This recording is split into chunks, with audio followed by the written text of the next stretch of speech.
Alors, je vous propose qu'on fasse d'abord un petit tour de table pour que vous identifiez bien tout le monde. Donc, Clément Marquet à côté de moi, voilà, que vous avez pu entendre dans le podcast Le Code a changé et dont vous pouvez trouver notamment le travail sur les frictions sous-marines qu'il a effectué avec Lou Sellard, donc sur Open Edition. C'est l'occasion de vous dire que vous avez accès à Open Edition avec votre compte bibliothèque. Voilà. Ouais, de manière générale, c'est un accès libre, mais vous avez une option premium. Julia Rostani, juste à côté, qui a réalisé les extraits du film Les Lumières d'une ville, qui est en train de finir, dont vous êtes en train de faire le montage. Et donc je pense que ça pourra sortir en 2025, c'est ça? Voilà. Alors à côté, j'ai pas encore tout le monde. C'est Monsieur Hugon, c'est ça? Voilà. Donc conseiller municipal, alors notamment parce que la délégation est importante, je dis pas tout, mais en ce qui nous concerne, c'est un peu l'open data, le numérique et le numérique responsable, la transition numérique. Voilà. Donc à côté, Stéphane Degoutin, qui a réalisé le film que vous venez de voir, World Brain, avec Gwenola Wagon, qui est artiste, et vous pouvez retrouver son travail notamment sur leur site internet, enfin un aperçu de son travail. On en parlera aussi, ce film, il fait partie d'un dispositif plus vaste. On n'a pas pu vous présenter une carte interactive, mais vous pouvez y accéder aussi sur le site internet. Et Monsieur Manchon, juste à côté, voilà, adjoint au maire, notamment en charge de la biodiversité marine, du littoral et bien d'autres bien d'autres délégations. Voilà, donc je propose, l'idée c'est qu'on puisse échanger de manière assez libre, c'est une conversation un petit peu, donc vous pourrez prendre la parole, il y a un micro qui va circuler et interpeller qui vous voulez. Donc moi peut-être je voulais poser une première question à Stéphane de Goutin, puisque vous n'êtes pas marseillais et que vous avez fait ce film il y a une dizaine d'années maintenant. Donc est-ce que c'était un peu pour vous demander de prendre le point de vue extraterrestre en fait, qui est développé dans votre film, au sujet de la situation marseillaise, parce que voilà, on a un peu dézoomé avec votre film, on a essayé d'avoir une réflexion globale et puis peut-être revenir assez rapidement sur la situation marseillaise qu'on a pu découvrir à travers le podcast et également à travers le travail de Julia Rostani dont elle va nous parler. Mais vous, du coup, quel regard vous portez sur cette ville et sur sa situation par rapport au câble, voilà. Bonjour à tout le monde et enchanté. Euh, alors à vrai dire, moi je vais vraiment jouer l'extraterrestre parce que je connais très très mal Marseille, donc je vais pas m'aventurer sur le terrain marseillais. Et comme vous l'avez vu, le film World Brain prend vraiment un point de vue voilà, très très très méta sur la question, en se concentrant sur l'espace du point de vue des données, c'est-à-dire l'espace confortable pour les données fabriquées à travers les data centers, les câbles sous-marins, et donc qui a un espace qui se détache largement du territoire, enfin qui cherche à se détacher. Et puis en même temps, le film met en scène de très nombreux animaux et espèces végétales. Alors ça commence par un requin, il y a des souris, il y a un cheval, un poussin, des chatons, etc. Et ces chercheurs qui cherchent de manière un peu burlesque à reconnecter avec le territoire et avec les données. Sur Marseille, j'ai vu que ce matin, le port était bouché par des canoës. Je ne sais pas si vous en savez plus, peut-être ici. Il y a pas mal de questions qui sont liées à la mer, notamment voilà, ces grands navires de tourisme. J'ai écouté le podcast avec grand intérêt sur la situation, effectivement, des coquilles Saint-Jacques et des... Ah, j'ai oublié, mais aide-moi, voilà. J'ai raté, malheureusement, Julia, votre extrait. Donc voilà, je ne peux pas du tout répondre à votre question, mais avec plaisir pour d'autres. D'accord. Du coup, on peut passer. Moi, ce qui m'intéressait aussi, alors ça va être une question qui va être à la fois politique et esthétique. C'est d'abord au cinéaste, à l'artiste, et puis ensuite au politique. C'est la question de l'invisibilité, puisqu'on parle beaucoup de données dites immatérielles, du cloud, de ces choses-là, enfin de câbles qu'on ne voit pas, qui passent soit dans les airs, soit sous la mer. Et pour un cinéaste ou quelqu'un qui travaille l'image, donc c'est autant à Julia qu'à vous, donner à voir quelque chose qui est invisible, qu'on ne voit pas. C'est voilà, comment vous y prenez, par quelle approche?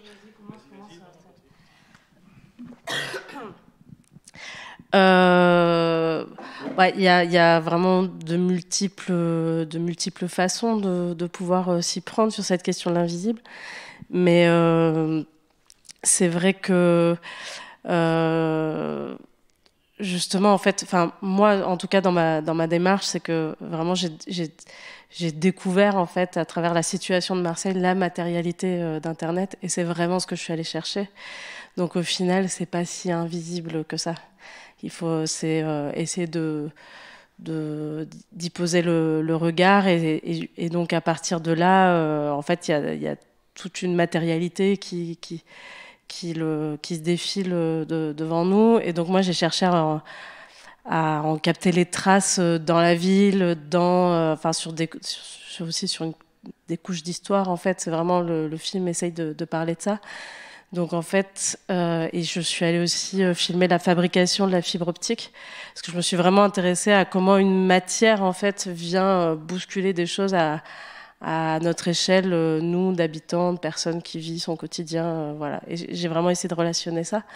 Et donc effectivement, c'est dans cette matière-là, dans cette fabrication, dans cette infrastructure-là qu'on trouve du matière, du visible et aussi du coup beaucoup de matière à filmer en fait. Enfin pour moi en tout cas. Vous voulez intervenir? Allez-y. Le lien ne marche pas. Merci.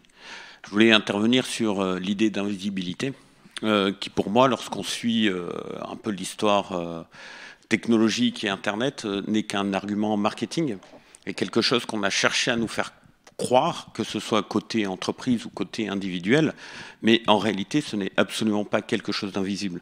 On a tous un téléphone dans la main, un ordinateur à la maison, des box, des câbles qui parcourent un petit peu nos appartements. Les antennes relais, ça fait partie un petit peu de ma délégation aussi. Essayer d'avoir un déploiement un peu cohérent avec l'urbanisme et la nature, de tout ce qui est armoire de rue pour la fibre, etc. En fait, c'est un petit peu comme l'électricité, dans le sens où l'électricité, on n'a pas essayé de nous faire croire que c'est invisible. Pour nous, c'est extrêmement matériel. On les voit, les pylônes, on voit les câbles à la maison, on voit la lumière qui est générée, et ça a chamboulé les vies. Mais aujourd'hui, il y a vraiment cette image de faire croire que c'est immatériel, alors qu'en réalité, très très régulièrement, on intervient dans des événements comme ça, ou des rencontres avec les comités d'intérêt de quartier, ou des choses comme ça, où on parle de cette matérialité, de cette réalité dans notre quotidien, entre ceux qui ne le voient pas parce qu'ils ne l'ont pas, et ceux qui le voient parce que justement c'est envahissant. Et donc personnellement je prends beaucoup le contre-pied pour moi de cette image d'immatérialité comme le cloud. Ce n'est qu'un mot marketing, en réalité il n'y a rien de plus centralisé que le cloud. Ce n'est pas quelque chose de distribué sur Internet. C'est réellement comment est-ce que les grandes entreprises ont réussi à s'accaparer, à centraliser la donnée et à lutter finalement contre cette décentralisation. J'ai vu par exemple que votre film était disponible sur Peertube, qui est exactement l'opposé de ça. Là, on a vraiment une idée de quelque chose qui est beaucoup plus éparpillé. Peertube, c'est un YouTube qui est libre et totalement distribué. Les ordinateurs de chacun contribuent.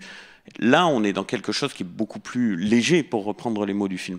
Mais voilà, pour moi, il faut vraiment prendre conscience que non seulement ce n'est pas invisible, mais en plus, le fait d'avoir cru que c'était invisible, c'est aussi une manipulation marketing pour moi.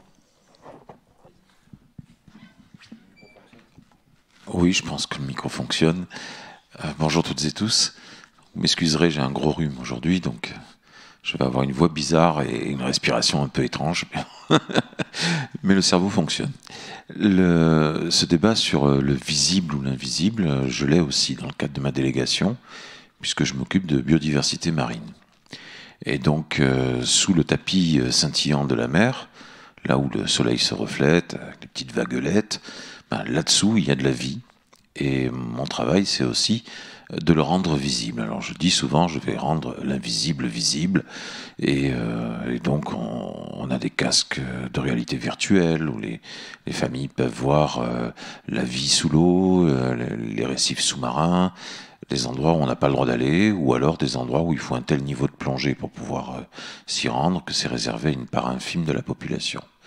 Et en fait, c'est là qu'on a découvert, bien entendu, l'étendue des impacts de l'activité humaine sur le fond marin, avec des emballages plastiques, des emballages d'aluminium, des vélos, des caddies, des pneus, qui jonchent aussi le fond de la rade. Et les câbles, bien sûr, d'atterrage, les câbles du réseau Internet. Et en fait, je dirais que finalement, c'est pas invisible, mais c'est quand même masqué. Soit parce que, du point de vue paysager, on est, pour la partie mer en tout cas, habitué à regarder le soleil couchant sur le miroir de l'eau, ou alors il faut apprendre à le lire. Voilà. Donc c'est plus rendre les choses lisibles que les rendre visibles. Voilà. Elles ne sont pas vraiment invisibles. Oui, la question de l'invisible et l'invisible est extrêmement intéressante. Alors c'est vrai qu'il y a de la visibilité. Par exemple, les antennes relais, elles sont tellement visibles qu'on met des faux arbres dessus pour les cacher, enfin les cacher avec des faux arbres, c'est assez paradoxal. Et d'un point de vue cinématographique, c'est extrêmement intéressant aussi de voir par rapport à la question du lisible, qu'est-ce qu'on voit, qu'est-ce qu'on ne voit pas, qu'est-ce qu'on veut regarder, qu'est-ce qu'on ne veut pas regarder. Avant World Brain, on a fait 2 films qui parlent aussi de data center. Le premier, c'était un film qui s'appelait Cyborg dans la brume, qui se passait à Saint-Denis, qui était en 2008, et à l'époque, quand on parlait de data center aux gens, les gens ne savaient pas du tout que ça existait. Enfin, voilà, le mot n'était pas du tout aussi connu qu'aujourd'hui. Et c'était assez drôle, parce qu'on était déjà dans une période où Internet était extrêmement répandu. Donc il y avait un décalage énorme à l'époque, qui aujourd'hui s'est largement résorbé. Je pense qu'aujourd'hui, câble sous-marin, data center, voilà, tout le monde est à peu près au courant que ça existe.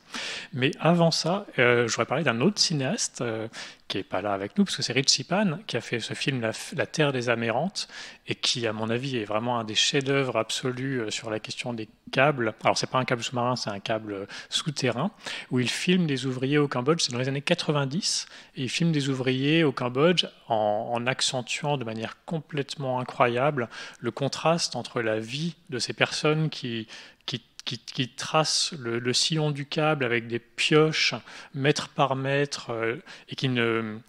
À un moment donné du film, il y a, alors je spoil un petit peu, c'est au milieu, il y a le chef de chantier qui leur parle d'Internet, et ces ouvriers, dans les années 90 au Cambodge, n'ont jamais entendu parler d'Internet, ne savent pas quel est le câble qu'ils font, et on les voit se nourrir de fourmis. Enfin, voilà, c'est vraiment un film complètement dingue qui accentue de manière hyper forte ce décalage entre, entre guillemets, visible, entre guillemets, invisible.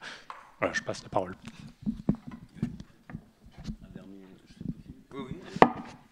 Oui, vous me faites penser à une partie aussi qui est extrêmement invisible. Aujourd'hui, on discute beaucoup avec des associations qui s'appellent Génération Lumière ou Team Congo, qui font partie en réalité des invisibles, et c'est tout ce qu'on appelle les extractions de terres rares ou de choses comme ça qui se font énormément en Afrique, et notamment en République, en RDC de l'Est, dans une zone qui est quasiment une zone de guerre, et c'est une situation d'esclavagisme, hein, très clairement. C'est des guérillas qui font de l'exploitation. Alors, à l'OCDE, on appelle ça les mines artisanales.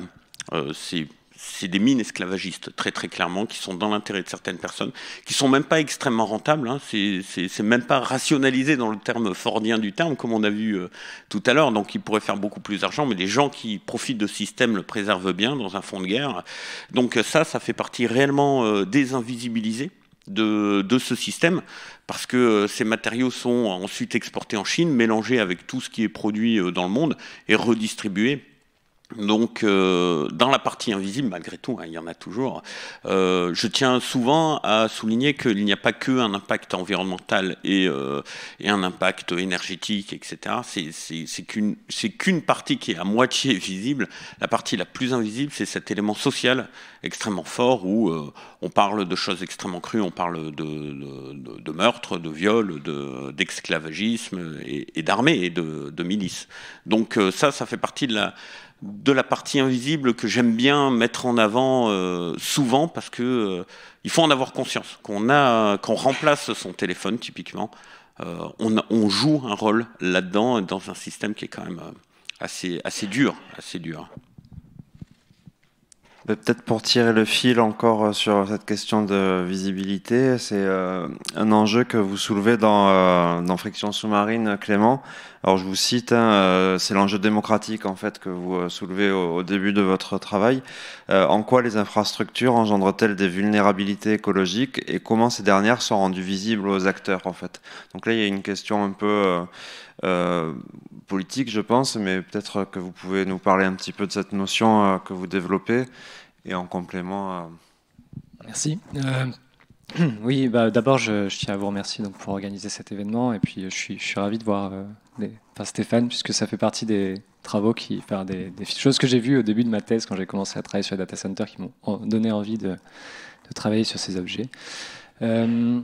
Donc, sur cette question du visible et de l'invisible, on pourrait rentrer sur des heures de cours de sociologie des mobilisations. Je vais, en fait, sans du tout, remettre en cause ce qui a été dit avant, je trouve qu'une des choses qui est intéressante, c'est que de toute façon, tout ne peut pas être visible.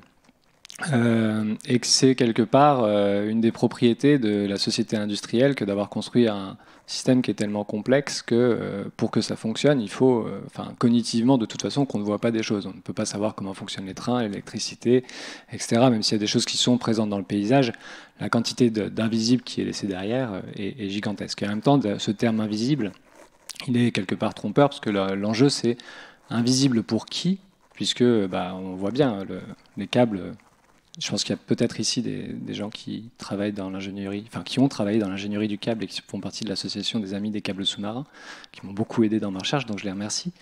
Pour ces personnes, les câbles, ils ont toujours été très très visibles puisque c'était l'objet de leur travail. Et donc l'enjeu démocratique ou l'enjeu politique, c'est de comprendre pourquoi quelque chose doit devenir visible. Alors du coup, en sociologie, on va essayer de déplacer le mot, on va dire public.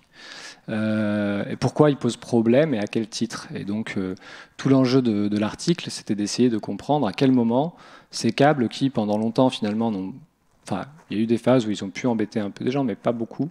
Tout à coup, alors de façon quand même globalement marginale, ils vont susciter des inquiétudes de la part du parc national des Calanques qui va commencer à émettre des alertes. Et jusque-là, tout se passait bien. Et donc le problème, c'est à quel moment un objet, une infrastructure ou n'importe quel phénomène va susciter des discussions qui font qu'il devient public au sens où ça requiert un arbitrage de la part de la puissance publique, donc en gros de l'État ou des autorités publiques, mais aussi éventuellement ça devient l'objet de tentatives de mobilisation, c'est-à-dire de prise de conscience collective, pour essayer de mettre à l'agenda de la puissance publique un phénomène. Donc de là, c'est pour dire que quelque chose soit invisible, c'est pas forcément un problème en soi. Tout l'enjeu, c'est au nom de quoi on se mobilise et on essaye de construire de la visibilité. Et à ce titre, et je suis un peu long, mais les câbles, alors dans une certaine mesure, mais surtout c'est un enjeu local, mais que je maîtrise peut-être un tout petit peu moins, donc je vais le déplacer vers ce qui est aussi une actualité marseillaise, les data centers, les centres de données, puisqu'il y a une concertation publique en ce moment sur le développement d'un centre de données sur le port jusqu'au 27 septembre.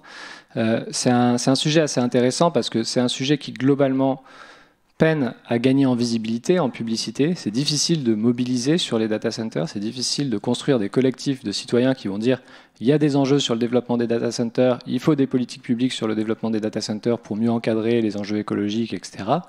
Parce que c'est un sujet très technique, etc. Et du coup, ça fait que les collectifs souvent qui se mobilisent sont très isolés. Moi, tous ceux que j'ai étudiés dans la Seine-Saint-Denis, qui se retrouvent à avoir ces problèmes-là, qui soulèvent des questions d'action publique sur l'énergie, sur l'occupation foncière, l'artificialisation des sols, etc., se retrouvent très isolés et peinent justement à faire passer d'un problème local vers un problème public. Et donc tout l'enjeu de la visibilité, enfin en tout cas puisqu'on est sur la question démocratique, c'est voilà, comment on arrive à faire émerger un problème et derrière le mettre à l'agenda, c'est-à-dire le mettre à l'agenda des pouvoirs publics, c'est-à-dire à Marseille pour l'instant il est à l'agenda de la ville, mais le problème pour la ville c'est comment on le met à l'agenda des parlementaires, en France, au niveau de l'Union européenne ou dans la négociation avec la métropole.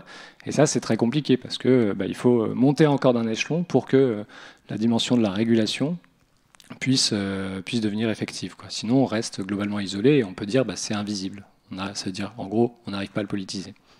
Voilà, c'était peut-être un petit peu long, mais... Alors, il marche ? Non, c'est moi qui ai une grosse voix. Donc pour la facette, effectivement, Clément, je te rejoins complètement sur la facette politique. Donc à la ville de Marseille, on a fait cette fameuse délibération qui pose un petit peu un cadre dans lequel on veut travailler, c'est-à-dire vis-à-vis des impacts locaux, alors qu'ils sont environnementaux, qu'ils soient économiques, etc. Mais la réalité des câbles sous-marins et des data centers, c'est que l'enjeu est à l'échelle nationale, voire continentale. En réalité, la position de Marseille, ce qui est très intéressant, c'est qu'elle est très bonne pour l'arrivée des câbles pour les mêmes raisons qu'elle a toujours été excellente pour former un port. C'est-à-dire qu'on a on peut remonter entre les deux massifs central Alpes, on a accès à toute l'Europe du Nord et ça ouvre vers l'Afrique, etc., etc. Et on est en bord de mer. Beaucoup plus facile de poser des câbles d'ailleurs sous-marins que souterrains. On l'a vu dans la zone de Biarritz, c'était des câbles de tension, mais pour la partie qui passait sur Terre, ça a très très largement bloqué, justement parce que c'est beaucoup plus visible finalement. Et donc, comme il y a ces enjeux nationaux et internationaux, très souvent on se retrouve confronté à des politiques qui ne sont pas les nôtres en tant que collectivité locale, et on ne peut pas, par exemple, les data centers qui ont été installés jusqu'à maintenant, ça a été fait, on a été face au fait accompli, et aujourd'hui on fait de plus en plus pression, on essaie de travailler là-dessus. Comment est-ce qu'on fait quand on est une collectivité locale et qu'on a affaire à ces enjeux nationaux et internationaux? En réalité, on n'y va pas tout seul. C'est ce que fait la ville de Marseille, beaucoup de villes, c'est-à-dire qu'on travaille beaucoup avec les grandes villes qui sont confrontées à ces villes et collectivités assez problématiques. Par exemple, Plaine Commune, Strasbourg, Nantes, au national, mais aussi à l'international. Donc on discute pas mal avec des villes d'Afrique, parce que c'est là-bas que les choses se développent beaucoup. Donc on a Dakar et notamment Djibouti qui ont des modèles qui sont intéressants. Et en réalité, les enjeux, ils sont sur comment faire en sorte pour que ces intérêts nationaux et internationaux, qui ne sont pas finalement nos politiques, comment est-ce qu'on les infléchit pour que nos territoires ne soient pas les seuls à le subir en quelque sorte, sans intérêt et sans retour, et que ce soit sur l'impact sur la nature, que ce soit sur l'impact économique, foncier, etc. Et comment est-ce qu'on fait ça et comment est-ce qu'on travaille là-dessus? En réalité, n'en étant pas isolé, on parvient à avoir un petit peu des exigences et à essayer de travailler sur des choses qui peuvent être intéressantes. Les échanges avec Djibouti, par exemple, ça c'est très intéressant. Ils nous ont permis d'apprendre une nouvelle manière de faire. C'est-à-dire qu'on a parlé des stations d'atterrage, après derrière il y a ce qu'on appelle les CLS, etc. C'est-à-dire comment est-ce qu'on branche les câbles au data center et au reste du territoire. Et en réalité, là-bas, ils ont décidé de faire des entités qui sont mi-privées, mi-publiques. C'est-à-dire que le développement des câbles et le développement des data centers, voire des entreprises qui sont autour, sont conditionnés à on vous branche ou on vous branche pas, bien sûr. Et lorsqu'on a la main sur finalement ces connecteurs, eh bien, on peut dire à un data center, non, mais vous faites un répéteur rapide et puis vous vous mettez sur cette zone-là, vous dépolluez ce terrain, vous vous installez là, vous vous mettez dans cette zone d'activité et vous financez les territoires, etc., etc. Ce qui permet de les éloigner des zones à protéger, ce qui est un levier en soi, et c'est quelque chose qu'on aimerait étudier et vers lequel on devrait aller. Donc voilà, ça c'est un petit peu les leviers politiques, mais tu as complètement raison, c'est extrêmement difficile, étant donné que ce sont des enjeux qui sont à échelle internationale, finalement, d'imposer sa politique locale. Mais il faut le faire. C'est pas parce que c'est difficile qu'il ne faut pas le faire. Après, plus proche de nous, donc quand tu parles d'alerte du Parc national des Calanques, je le voyant qui s'allume, là, paf, puisque je suis au bureau du parc, j'y représente le maire de Marseille, et je suis aussi administrateur du parc. Et comme je gère le littoral et les aménagements littoraux, je m'occupe du parc balnéaire du Prado. Et je suis co-signataire d'ailleurs de cette délibération sur les data centers. Nous, on a des enjeux locaux qui sont un peu plus que des alertes quand même. C'est-à-dire que la partie sous-marine, celle sur laquelle je veux bien donner des outils de lecture, il y a effectivement une alerte par rapport aux herbiers de Posidonie, à la biodiversité existante et aux dégâts éventuels causés par des câbles qui viendraient se détacher, à bouger au gré des courants et à créer les mêmes dégâts qu'une grosse ancre en métal avec sa chaîne qui serait lâchée dans un herbier. On a ce problème-là, et puis un petit peu plus proche de nous, sur ce que j'appelle le triangle balnéaire, entre la plage de la Pointe-Rouge, la base nautique du Roucas-Blanc, donc là, tout le parc balnéaire du Prado, jusqu'à l'hippodrome Borelli, de gros enjeux d'érosion, de montée des eaux, de montée de la nappe phréatique saline, donc d'eau saumâtre qui va commencer à caresser les arbres du parc Borelli dans les décennies à venir. Donc on peut envisager à cet endroit-là une mutation profonde du paysage avec une plage qui viendrait manger la route du littoral, qui s'étendrait presque jusqu'au premier tiers de l'hippodrome Borelli, et une végétalisation de ce parc Borelli ensuite, complètement différente de ce qui existe aujourd'hui. Et là-dedans, moi j'ai tous les câbles d'atterrage qui arrivent, qui continuent à arriver, avec des opérateurs qui refusent de passer par le littoral nord parce que c'est plus cher, qui ont peur que l'ancre d'un navire vienne arracher le câble au littoral nord. Donc ça c'est l'excuse, on va dire, officielle. La réalité, c'est que en passant par le littoral nord, on vient faire des boîtiers d'atterrage sur le terrain du Grand Port Maritime de Marseille, GPMM, qui en bon bailleur ne manque pas de facturer, alors que sur le littoral sud, on ne facture pas. Donc c'est moins cher de passer aujourd'hui par les plages. Et pourtant, ces plages, elles reculent chaque année. Et donc je me retrouve avec des boîtiers d'atterrage qui font quand même la taille de la Seine, hein, en béton, et avec des plaques en fonte sur le dessus, là où peut-être dans 10, 30 ans, on aura la mer. On aura peut-être 50 cm d'eau de mer. Et la protection de ces ouvrages, ou l'abandon de ces ouvrages, ou la modification du projet de refonte du parc balnéaire du Prado sera nécessairement impactée en termes financiers et même dans l'esprit du projet. Elle sera impactée par la présence de ces boîtiers d'atterrage. Et donc, il y a ce qu'on peut décrypter aujourd'hui comme risque. Je vous ai parlé donc des herbiers, etc.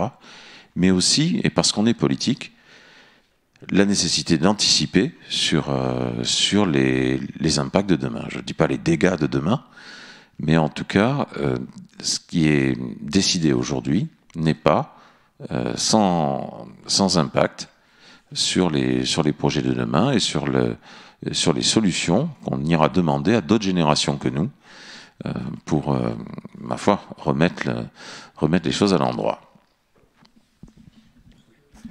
J'attrape le micro au vol discrètement parce que en fait, je voudrais revenir sur la question visible-invisible.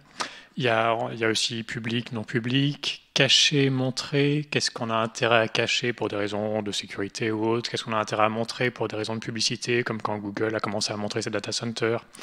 La question des échelles que vous avez abordée, qui est hyper intéressante, parce qu'on est à la fois sur des enjeux qui dépassent largement l'échelle locale, parce que les câbles impliquent des conglomérats hyper complexes, publics, privés, à différents états, etc. Les questions bien réelles qui se posent d'un point de vue écologique avec les enjeux économiques, etc. Donc, en fait, ce que je voudrais dire, c'est qu'on est sur un objet qui est extrêmement difficile à appréhender. On a vraiment du mal à mettre le doigt dessus parce qu'il s'échappe constamment. La question de l'échelle, c'est aussi... la question de la présence et de l'omniprésence. Je sais pas, dans le train pour venir ici, tout le monde... tout le temps, quand on n'est pas en train d'écouter une conférence, tout le monde est sur Instagram en permanence, en train de regarder des flux, etc. Il y a cette omniprésence qui contraste énormément avec la discrétion, en tout cas des infrastructures. Et ça, c'est un truc hyper important, c'est la difficulté d'appréhender un objet, la difficulté de le comprendre, qui, d'un point de vue cinématographique, est extrêmement intéressante.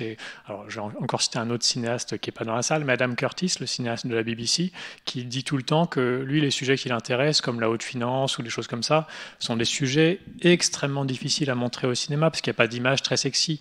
Une fois que vous avez montré, par parler de la haute finance, alors je caricature, mais c'est lui qui le dit, 2-3 gratte-ciel de la City à Londres, bon, bah, on peut pas faire ça pendant 2 heures pendant un film, il faut trouver d'autres moyens d'y arriver. Alors, chacun, il y a plein de possibilités, comme Julia le disait, plein de possibilités d'y arriver, mais c'est une question hyper intéressante aussi d'un point de vue philosophique, c'est-à-dire s'il y a quelque chose qui est aussi omniprésent dans nos vies, mais qu'on n'arrive pas à mettre la main dessus, qu'on n'arrive pas à le localiser politiquement, qu'on n'arrive pas à avoir une prise dessus d'un point de vue écologique, ça en fait un objet d'étude intéressant, mais ça en fait aussi un objet d'étude vraiment glissant et compliqué.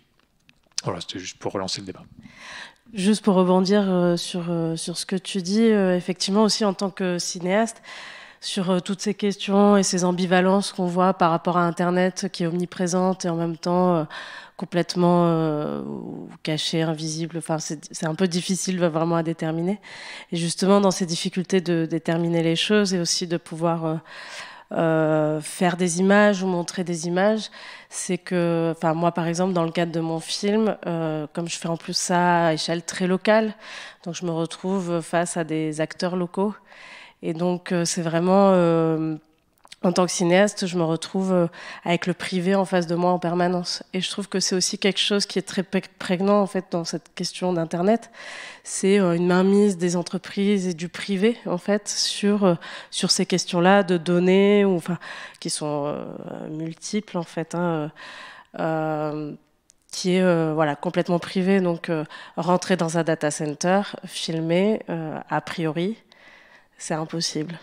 Mais en même temps, le seul moyen d'y rentrer, c'est avec une caméra. Et moi, j'ai essayé de pouvoir y rentrer. Ce qui m'intéressait, c'était plutôt la transformation d'un bâtiment patrimonial, historique de la Seconde Guerre mondiale en data center. Bon, on m'a autorisé, puis finalement, ça n'a plus été possible. Et je n'ai plus jamais pu entrer en contact avec cette entreprise, par exemple. Ouais.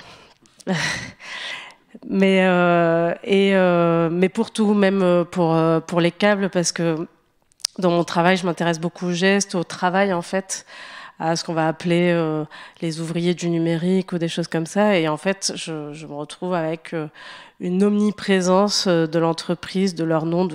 Voilà, ils sont partout, ils s'affichent partout, et en même temps, on ne peut pas les contacter, on ne peut pas avoir d'image, on peut pas.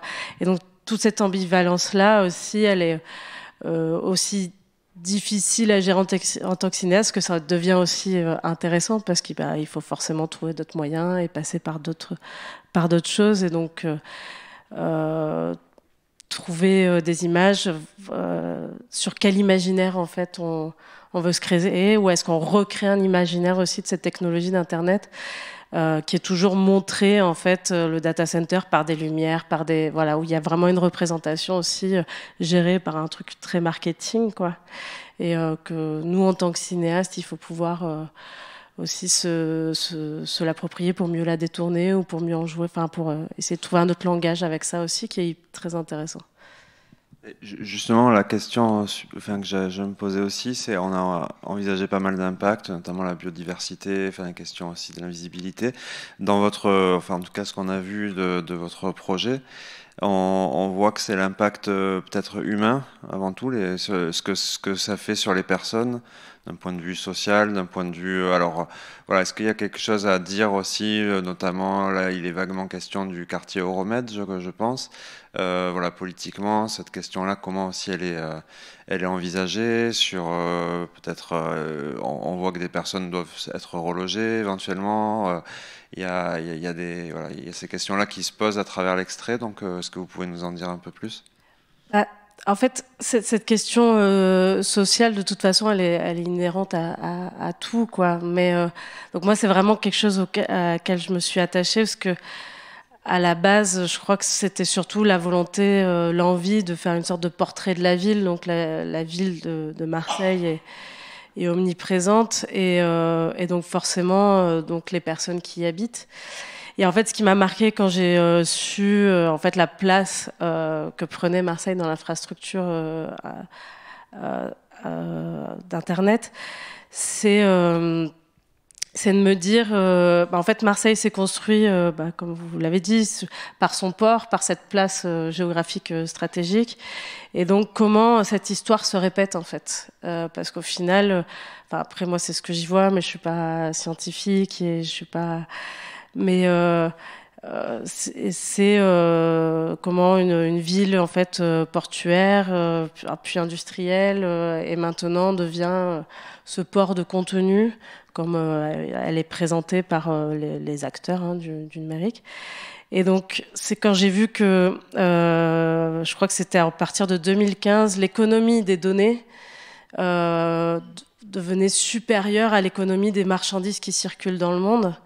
Et donc, je me suis dit, entre un port qui stocke des marchandises, des contenus qui viennent s'accumuler, cette économie, ça a forcément un impact dans la ville. Ça a forcément un impact dans l'économie de la ville. Alors, comment, c'est difficile de le dire parce que moi j'ai travaillé ce travail j'ai commencé à faire ce travail en 2019 et on en parle encore très peu et j'ai l'impression que c'est maintenant qu'on commence vraiment à voir justement sur ces questions d'emploi, de data center sur lesquelles je m'étais intéressée au départ.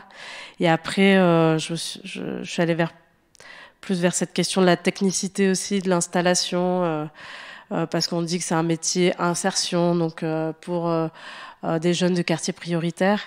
Et en même temps, il y avait dans ce quartier, dans ce projet Euromède 2, toute cette volonté de smart city, de ville connectée, avec toutes les écoles du numérique. Enfin voilà, c'est tous les acteurs du numérique qui s'installent là. Et donc pour moi, forcément, ça faisait connexion en fait. Tout est lié et c'est un peu comme ça que j'essaye de l'amener dans le film et donc d'amener une partie sociale mais qui questionne de façon générale et je pense que c'est pas que Marseille mais la question du travail, la question aussi de remettre la matérialité, sa technicité, le fait que oui, il faut des gens pour installer et qu'est-ce que ça représente comme emploi, qu'est-ce que ça représente aussi comme opportunité ou non. Et donc par ricochet cette question de l'habiter quoi.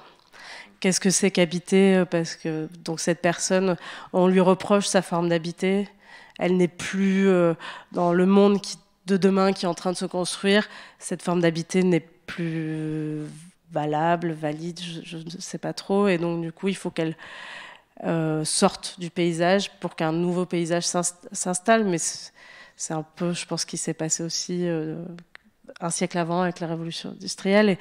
Et comme c'est le même territoire, c'est vraiment ça qui m'intéressait et que j'ai essayé de capter pendant ces dernières années. Oui, j'aimerais ajouter quelque chose. C'est le projet Euromède, et cette transformation, c'est surtout une transformation urbanistique. Et une vision qui n'est pas... c'est pas les bonnes personnes réellement pour parler de ça exactement, mais la partie data center et câble d'atterrage, etc., ce n'était qu'un élément de cette transformation, finalement, qui, à l'époque, promettait énormément et qui, aujourd'hui, donne assez peu. D'ailleurs, dans l'introduction, j'avais parlé donc de la charge au territoire avec des intérêts qui sont nationaux et internationaux, parce que le bénéfice local n'est pas celui auquel, alors c'était les politiques de l'époque, etc., mais auquel on s'attendait. Pourquoi ? Parce qu'un data center, c'est très peu d'emplois. Alors on nous vend 200 emplois, mais c'est compter les emplois indirects, ce qui est un petit peu moyen. Alors déjà, il faut savoir que non seulement c'est très peu d'emplois, mais c'est très peu d'emplois qualifiés. C'est-à-dire qu'un gros data center, c'est 30, 40, 50 emplois de gardiennage, de nettoyage, de techniciens de surface un peu spécialisés, c'est de la base ouvrière. Pourquoi ? On peut se dire, mais dans un data center, finalement, vu la complexité, etc., il faut des ingénieurs très très qualifiés. Oui, mais pas en permanence. C'est-à-dire que lorsque on veut aller dans un hyperscaler, etc., on veut mettre quelque chose dans un data center, en tant que client de cet opérateur, on envoie ces ingénieurs qui vont faire l'installation, et les ingénieurs rentrent et travaillent à distance, puisque c'est un petit peu l'objet du data center. Et les interventions sont suffisamment rares pour qu'il vaille mieux avoir ses propres ingénieurs auprès de soi sur son propre territoire et les envoyer ponctuellement. Ce qui fait que ça a généré extrêmement peu d'emplois qualifiés. Et la seconde promesse qui était assez importante, c'était l'attractivité du territoire pour les entreprises et toutes les hautes technologies, surtout avec des promesses de très faible latence, enfin des éléments techniques qui non plus n'ont pas tenu autant ces promesses que ce qu'on aurait voulu, parce que finalement les entreprises qui ont vraiment cette nécessité-là, elles existent, mais elles sont pas si nombreuses. Et sur un territoire comme la ville de Marseille, où le foncier d'activité est quand même vraiment sous pression, encore plus d'ailleurs depuis qu'on y met des hectares de data center, hein, c'est l'une des problématiques, c'est l'un des enjeux. Ce qui ne veut pas dire que dans tout le territoire, il faut l'exclure, mais dans le territoire même intramuros de Marseille, c'est quand même une question assez difficile. Et donc cette promesse non plus n'a pas été tenue. Donc effectivement, il y a eu énormément de marketing sur l'évolution de la ville high-tech sur la base des data centers, mais elle ne se fait pas là. Et c'est vraiment un peu le virage qu'on a pris à Ville de Marseille. Elle se fait beaucoup dans les écoles d'ingénierie, dans les écoles, dans la formation des jeunes, la formation accessible à tous. Je pense à l'école de la plateforme, je pense à Tumon, on a beaucoup d'initiatives là-dedans. Mais en réalité, si on veut être un territoire attractif pour les entreprises, il ne faut pas mettre d'immenses frigos. Il faut former des gens locaux, de manière à ce que les entreprises soient attirées par cette capacité de produire des ingénieurs jeunes, et si réellement c'est ça l'objectif, il est là. Et donc pour moi, Euromède, c'est quelque chose d'assez complexe vis-à-vis de ça, parce qu'il y avait la vision au moment de la création du projet et la réalité. Par contre, effectivement, c'est cette transformation qu'on voit très régulièrement des ports, et la remise en question d'une façon de vivre sa ville et ses quartiers.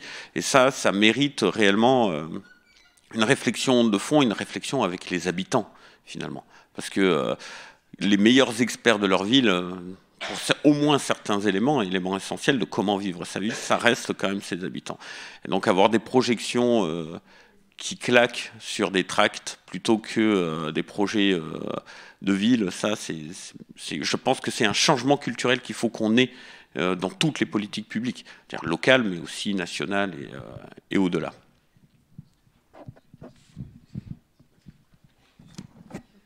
Après, on va peut-être passer progresser. Vous avez quelque chose à... Très rapidement, en tout cas pour moi, les élus du littoral, que ce soit Euroméditerranée, le parc des Calanques ou le parc balnéaire du Prado, en fait, c'est vraiment la frange littorale qui pose question. Est-ce que la frange littorale doit être la limite du réseau? C'est-à-dire qu'un câble, finalement, quand il arrive sur le littoral, il pourrait très bien poursuivre sa route encore pendant 5 ou 10 kilomètres, et on viendrait faire les boîtiers d'atterrage un peu plus loin, les data centers un peu plus loin. Parce que la question qui est posée, et tu as raison de parler des habitants, c'est que le littoral, c'est un espace rare et cher sur lequel on ne devrait avoir que des activités liées à la mer. Voilà. Si on a un espace récréatif et balnéaire, il ne peut être que là. Si on a des activités nautiques, elles ne peuvent être que là. Si on a de la construction navale, alors ça changera peut-être un jour, mais a priori, aujourd'hui, avec les outils qu'on a, ça ne peut être que là. Alors pourquoi y mettre des data centers encombrants, des boîtiers d'atterrage encombrants, alors qu'il pourrait très bien être dans l'arrière-pays? Je ne sais pas, moi, par exemple, à plan de campagne, parce que les zones commerciales comme plan de campagne commencent à perdre de leur attrait, et que des magasins ferment, mais pour autant c'est du foncier avec des hangars dans lesquels on pourrait faire des data centers. Ils gêneraient personne là-bas. Et ils gênent énormément, en tout cas, le bien vivre et le bien-être des habitants sur le littoral. Stéphane?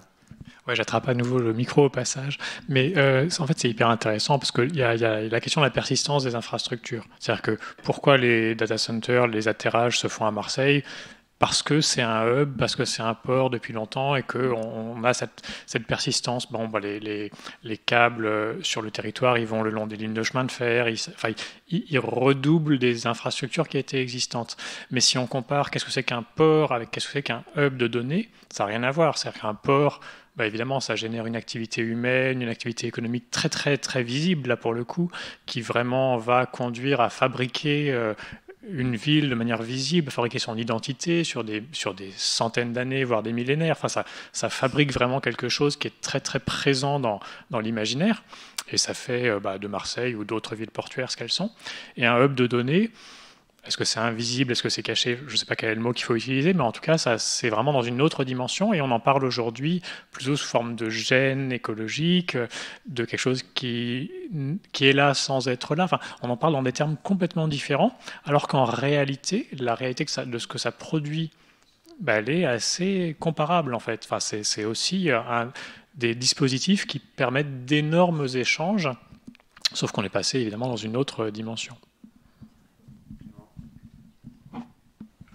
Oui, je me disais que ça pouvait être intéressant aussi de revenir sur un peu de contexte dans le travail qu'on a fait avec Lou. Un des points de départ de notre intrigue, en fait, c'était pourquoi un récent câble chinois, qui est arrivé, du coup, je pense en 2021, à Marseille, qui s'appelle PeaceMed, est arrivé sous les plages du Prado et pas au grand port maritime de Marseille, donc au GPMM, alors que le GPMM venait d'ouvrir une prise spéciale pour les câbles. Et donc c'est une transformation très récente du GPMM, en fait, qui a investi plusieurs millions d'euros, si ce n'est plus, je ne sais pas exactement on a fait des entretiens, mais je n'ai pas les détails, pour justement accueillir des câbles, et on se disait, mais c'est étrange. Le point de départ, quand même, c'est qu'on doit traverser les calanques, qu'on doit passer sous les plages, donc ça veut dire qu'il faut enlever les baigneurs, donc on peut faire ça qu'au mois de novembre, enfin, à certaines périodes de l'année, creuser des trous, enfin, c'est tout des travaux publics, alors qu'a priori, au GPMM, on a du béton, les trous ils ont déjà été faits, on arrive, on branche, c'est fini. Donc il y a un enjeu d'argent. Mais il y a d'autres enjeux qui se présentent. Il y a aussi des enjeux de connaissance des fonds marins, puisque quand on passe le câble, tous les bureaux d'études, finalement, ils connaissent très bien les fonds marins des calanques, puisque ça fait des années, enfin des 50 ans qu'ils passent des câbles là-bas. Donc ils ont les cartes, en fait. Ils n'ont pas beaucoup de travail pour refaire la cartographie. Donc il y a une sorte de dépendance à la connaissance qui a déjà été établie. Alors que pour aller au grand port maritime, il faut tout refaire. Donc ça coûte énormément cher. Et puis en plus, il y a énormément d'épaves qui sont référencées d'ailleurs, sauf qu'on ne sait pas vraiment quel type d'épave c'est. Donc le DRAS m'a mené des travaux pour cartographier les fonds marins, pour faciliter notamment l'arrivée de ces câbles. Donc tout ça, c'est des dynamiques assez intéressantes en termes de développement infrastructurel. Et en face de ça, il y a aussi la question de pourquoi le grand port maritime s'est mis à avoir des data centers, parce qu'on parle de plans de campagne qui apparemment une activité économique en recul, on pourrait y mettre des data centers, mais aussi on a l'histoire du grand port maritime de Marseille qui exporte moins de charbon, a une perte de dynamique économique, et un acteur du monde du data center qui s'appelle aujourd'hui Digital Realty, mais à l'époque Interxion, qui a quand même un petit coup de génie économique, qui à un moment sent le vent tourner et se dit la prochaine place c'est Marseille. Il va réussir à convaincre le grand port maritime de faire un premier data center, alors qu'à ce moment-là, Interxion a vraiment une très très très mauvaise réputation dans le nord de Paris, où il s'est mis les élus à dos, les militants à dos, etc. Dans le nord de Paris, non. Leur réputation, en même temps, ce qui est assez remarquable, et on rejoue le jeu visible et invisible, c'est l'évolution du travail d'Interxion dans les relations avec les autorités publiques. Parce que dans les années 2000, justement, on joue à fond l'invisibilité du data center. Opacité maximale, on fait des hangars, on voit rien, on ne dit pas ce que c'est, il n'y a même pas écrit Interxion sur les bâtiments. On sait pas. Il faut avoir l'œil pour comprendre qu'est-ce qui se passe dans ces espaces-là. Quand Interxion arrive à Marseille, il s'est pris un procès déjà, il a perdu un procès au nord de Paris, et il va jouer un jeu complètement différent, qui va être un jeu de ce qu'on appelle du capitalisme urbain. Donc il devient un acteur urbain à part entière, de firme urbaine, on dirait en sociologie, au sens où il va démarcher les élus, mais il va aussi aller voir le MUCEM, devenir mécène du MUCEM, rentrer dans l'économie politique de la ville et faire des bâtiments qui sont des bâtiments signal. On peut les reconnaître de l'extérieur, il y a une architecture dédiée, il y a un investissement, il y a une patrimonialisation d'un bunker, il y a tout un ensemble de... Et donc ça devient un vrai acteur, qui fait du public, qui a une visibilité publique. Et ça, en termes de marketing, c'est assez intéressant, parce qu'on voit que c'est un problème, la visibilité de cet acteur-là, enfin sa visibilité et sa réputation à ce moment-là. Et donc il a complètement changé son fusil d'épaule, si on peut dire ainsi, en l'espace de 10 ans. Et donc je ne vais pas accaparer trop le micro, mais ce qui est assez remarquable, plutôt d'un point de vue national, c'est qu'aujourd'hui,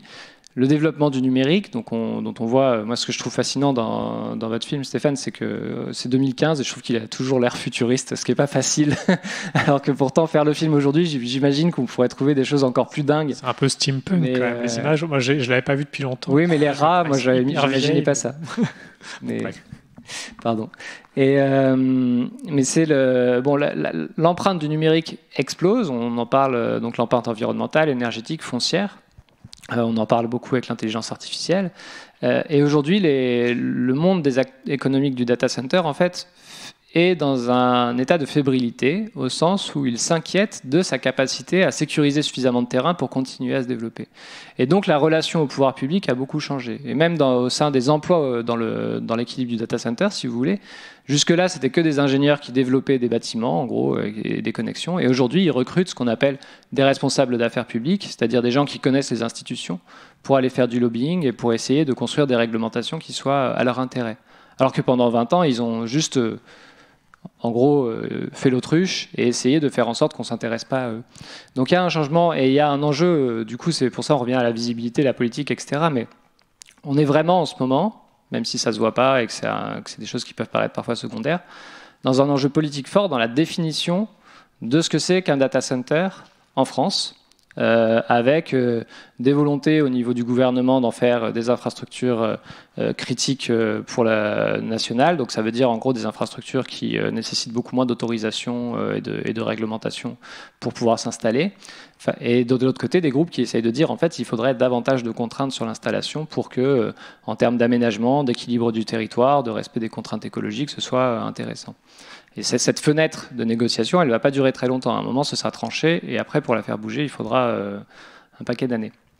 Donc il y a un enjeu politique là-dessus, même si ce n'est pas difficile de trouver des groupes pour le porter, parce que derrière, il y a tout ce qu'on disait, à la fois la représentation d'immatérialité, et puis de l'autre côté, toute la technicité qui est quand même assez importante pour s'approprier ces enjeux.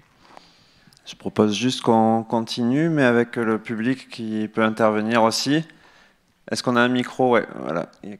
Donc on continue à échanger entre nous, mais si vous avez des questions, vous n'hésitez pas à vous signaler. Merci. Bien, merci à tous et à Julia. Et oui, alors c'est d'abord une réflexion et deux questions un petit peu différentes qui s'adressent d'abord aux politiques, puis ensuite aux artistes. Une réflexion, c'est bon.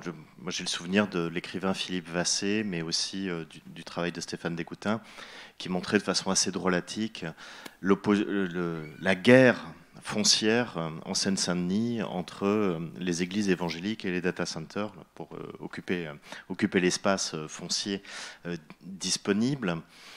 Et sur ce même espace de la Seine-Saint-Denis, la thèse de Clément Marquet m'a montré autre chose, une forme d'opacité et finalement d'accaparement qui se traduisait notamment par la manière dont ERDF en fait avait dealé avec les data centers, puisqu'ils consomment beaucoup d'énergie, on n'en a pas encore parlé, et comment cette orientation en fait, cette consommation, cette réservation électrique que font les data centers pouvait se traduire en tout cas par des ralentissements, des réorientations du point de vue en fait du développement urbain, c'est-à-dire que ça avait des conséquences tout à fait graves en fait sur la manière dont une ville était en capacité en fait d'assurer en fait son développement à venir, puisque l'opérateur ERDF, pour redéployer en fait les lignes de moyenne tension et de haute tension, puis de moyenne tension, qui permettent en fait le dispatch, la distribution énergétique, en fait, ce sont des années de retard qui sont prises. Quand on a un petit peu enquêté sur, juste à titre un petit peu ludique, je reviens à ce qui s'est passé ce matin, les bateaux qui bouchent l'entrée au bateau, les 10 kayaks qui bouchent l'entrée au bateau de croisière. Mais c'est quoi la question? On n'a jamais eu de réponse ferme là-dessus. En quoi la présence et la multiplication maintenant de ces data centers sur le territoire du grand port maritime retarde le projet d'électrification des quais de quais, de grands bateaux, puisqu'il était question, en tout cas, de supprimer un certain nombre de pollutions au soufre qui affectent énormément certains quartiers, dont les Stacks, mais d'autres quartiers de Marseille. On en bouffe, tous les Marseillais bouffent de la pollution au soufre du fait de la présence de ces bateaux. Et on nous avait dit, bah, attendez, on va électrifier tout ça et on va mettre, bon, voilà, on va mettre aux normes. Sauf que les data centers sont arrivés, ERDF les sert en priorité, évidemment. Donc, et quand on a posé la question, jamais on a eu de réponse ferme là-dessus. Donc c'est une première question politique. La seconde question au niveau artistique, c'est que on voit un câble de fibre optique et on se dit, on a un fil narratif, finalement on a une pelote, on va la dérouler, et ça va nous amener dans plein d'échelles différentes. Sauf que c'est beaucoup plus compliqué que ça, et en fait il y a des conflagrations qui se produisent, et c'est ça que je trouve assez intéressant, c'est-à-dire que la métaphore du fil, on n'arrive pas à la tenir plus que ça.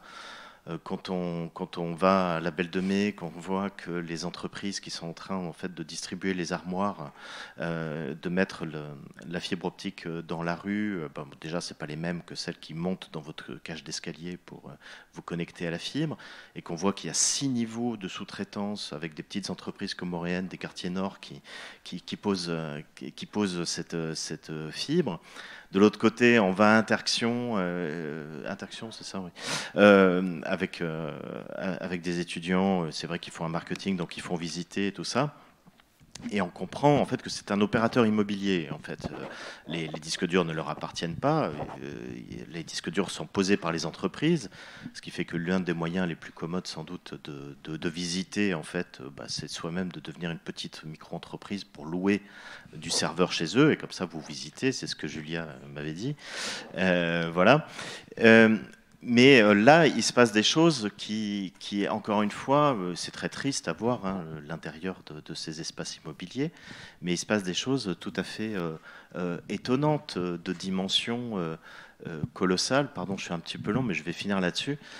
Par exemple, on apprend que pendant le confinement, le lancement de Netflix, ça s'est fait depuis ce data center, c'est-à-dire une façon d'accéder en fait à un média de très forte consommation, boosté en plus par le confinement. Ça s'est fait depuis Marseille, le lancement européen de Netflix, des services de Netflix. Mais on passe devant une salle et puis là on dit qu'est-ce qui se passe ? Ça c'est un salon, c'est-à-dire que là on met en communication certaines entreprises qui ont particulièrement envie d'être en communication.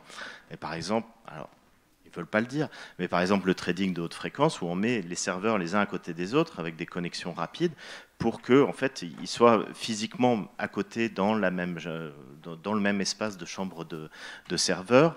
Et donc on crée en fait, c'est ce qu'ils vendent aussi, on crée en fait tout un ensemble de salles de marché. Et puis ça bouscule complètement évidemment ce que le film de Julien montre, la vie de cette femme qui se fait exproprier, le quartier de la Cabucelle ravagé au profit d'un Euro-Méditerranée 2 qui a les couleurs en fait du développement numérique et de la start-up et de la smart city, qui est encore une dépossession par des grands groupes de la façon dont les commensalités et l'aménagement urbain peut se faire avec la collectivité. Non, parce que Vinci va tout déployer à sa sauce et la collectivité n'a pas grand-chose à dire. Donc voilà, double question politique. Non, je ne sais plus, on ne pourra plus suivre là parce qu'il y a énormément de choses. Je laisse répondre et puis après. Dans ce que vous avez dit. Alors d'abord, par rapport à l'électricité, c'est effectivement un énorme enjeu et c'est là où on se rend compte qu'on est à plusieurs échelons. En quoi ERDF donne ses priorités, etc. Évidemment, ils ne nous demandent pas notre avis en tant que collectivité locale. Donc là, on a effectivement des enjeux qui vont au-delà. Et même, j'irais jusqu'à dire que c'est bien pire que ça, parce qu'on ne parle même pas d'énergie consommée, on parle d'énergie réservée. Donc ça, il faut le savoir, c'est un data center. Ça peut être très rentable, un data center. Donc sa capacité maximale, c'est 20 MW. Dès sa construction, elle réserve 20 MW. Comme ça, elle est sûre de ne pas passer à saturation. Donc effectivement, des projets que la ville et que les collectivités locales portent, comme l'électrification, on pousse toujours très fort pour que ça se mette en place, parce que pour nous, c'est une priorité qui est même un petit peu au-dessus des data centers. Hein, et donc effectivement, on a cet enjeu d'électricité, surtout à Marseille, où les câbles très haute tension, moyenne tension, etc., ce n'est pas si facile que ça à déployer. C'est un enjeu en soi, de plus en plus aujourd'hui, parce que le déploiement de l'électricité, ce n'est pas invisible non plus. Donc ça a aussi des impacts, construire des transformateurs, etc., faire des câbles qui soient enfouis ou pas d'ailleurs, sous-marins ou pas aussi. Donc on est sur une sorte d'effet rebond, hein, finalement, de cet impact-là. D'ailleurs, l'installation à plan de campagne, comme tu le suggérais, permettrait aussi de faciliter un petit peu cette problématique, puisqu'on est dans des zones plus accessibles. Mais bon, ça c'est pour la question vis-à-vis de l'électricité qui est pertinente. Sur la question des armoires de rue, ça c'est aussi encore autre chose, et donc vous avez évoqué des choses qui correspondent à ce qu'on appelle le mode stock, etc. C'est aussi des enjeux nationaux, dans laquelle la ville de Marseille, en allant voir l'ARCEP, en allant voir la VICA, donc plein d'organisations, on est au conseil d'administration d'ailleurs, vice-président d'organisations qui nous permettent d'avoir droit au chapitre pour ces sujets-là. Le mode stock, en fait, qu'est-ce que c'est? C'est ce que vous avez évoqué. C'est-à-dire que la ville de Marseille est une zone très dense pour le déploiement de la fibre. Qu'est-ce que ça veut dire, la zone très dense? Même si l'accès à Internet peut être considéré ou pas, mais en tout cas comme un service public, c'est comme ça que l'État a envie un petit peu de le vendre, que tout le monde doit avoir, on a considéré que la ville de Marseille était assez dense pour que la libre concurrence fasse le travail tout seul pour le déploiement de la ville de Marseille. Alors, vous connaissez certainement très bien, voire pour certains mieux, la ville de Marseille que moi.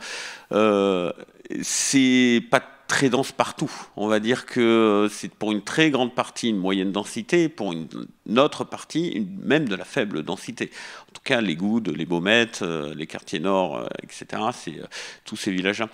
Et donc, qu'est-ce qu'ils ont fait? Les opérateurs, ils se sont mis d'accord pour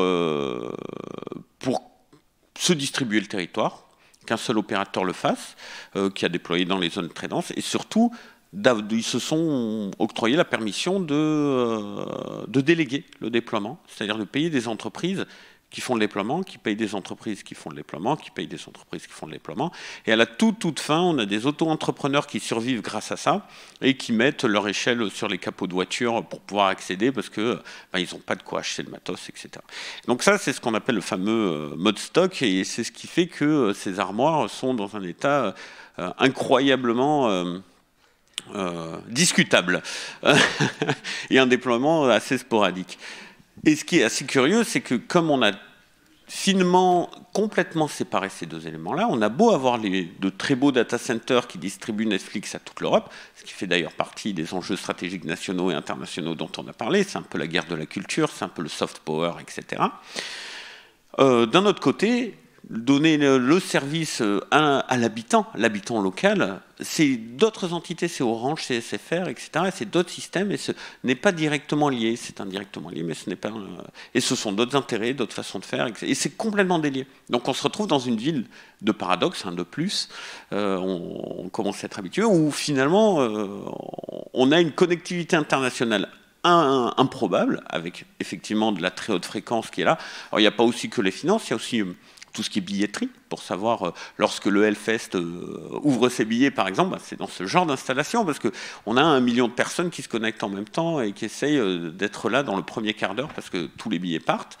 Typiquement, ça demande la très haute fréquence, on n'y pense pas trop, mais et donc on est dans ce paradoxe où finalement on est à la charge de l'Internet européen et africain aussi, puisqu'on est un nœud, et on a finalement quelque chose d'un petit peu dégradé. Ces enjeux internationaux d'arrivée de câbles, j'avais envie de l'évoquer aussi tout à l'heure. Il y a un projet de câble qui s'appelle le Brexit 1. Ce câble, qu'est-ce que c'est? C'est finalement pour l'indépendance de l'Europe vis-à-vis de l'Angleterre, qui n'est plus l'Europe. Bientôt, on aura un visa pour y aller, d'ailleurs. Pour se rendre indépendant, un nouveau câble va courir des États-Unis, de New York, jusqu'à Marseille. Comme ça, l'Europe sera directement connectée aux États-Unis. C'est là où on voit que c'est quand même des enjeux voilà, l'électrification du port de Marseille face à la connexion des traders de New York et des traders de Paris, parce qu'après il y a le backbone, etc. En fait, pour relier Paris, Hambourg et toutes les grandes villes d'Europe. Alors, vous aviez encore plein de questions dans le lot là. Qu'est-ce que... Allez. Ah ouais, j'ai oublié mon entre-temps, tu te souviens, toi, t'as des réponses. Je réponds le temps que tu retrouves tes esprits. Bonjour Mathieu. Oui, il y a plein de questions, mais je ne vais pas y répondre, je vais répondre à autre chose. Non, mais parce que c'est juste pour rebondir sur ce que vous disiez. C'est vrai que, alors j'y reviens par une petite boucle, mais le film World Brain qu'on vient de montrer, il fait aussi suite à un film qu'a fait Gwenola Wagon toute seule, qui s'appelle Globodrome. Et vous allez voir où je vais en venir, même si je dévie un peu de sujet, où elle refait le tour du monde en 80 jours de Jules Verne, mais entièrement devant son écran d'ordinateur.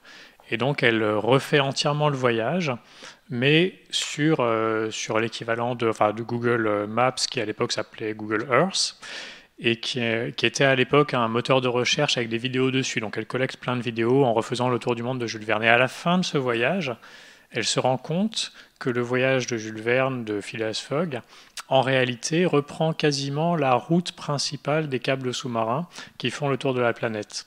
Et pourquoi ça ?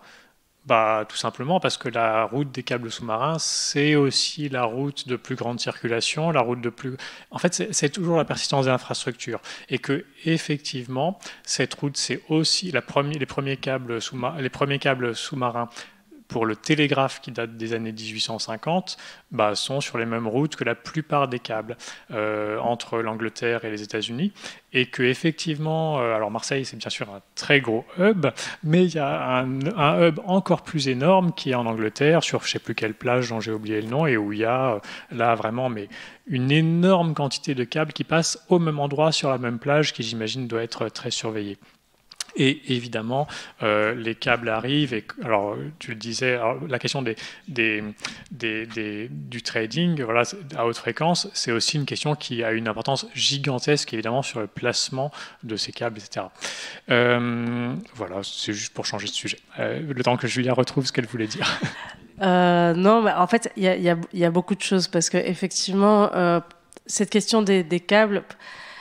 Pourquoi aussi les data centers sur le port et cet attrait, c'est cette question de temps de latence en fait, qui doit être minime. Et nous, en fait, en tant qu'usagers lambda, ça n'a aucune incidence sur notre façon d'utiliser le réseau, sur nos usages, mais qui à échelle commerciale et économique et a des enjeux énormes, notamment sur la place du trading. Et donc un data center sert effectivement à connecter ces liens, à être au plus proche des câbles, au plus proche de l'arrivée de ces données pour être au plus rapide sur le marché financier.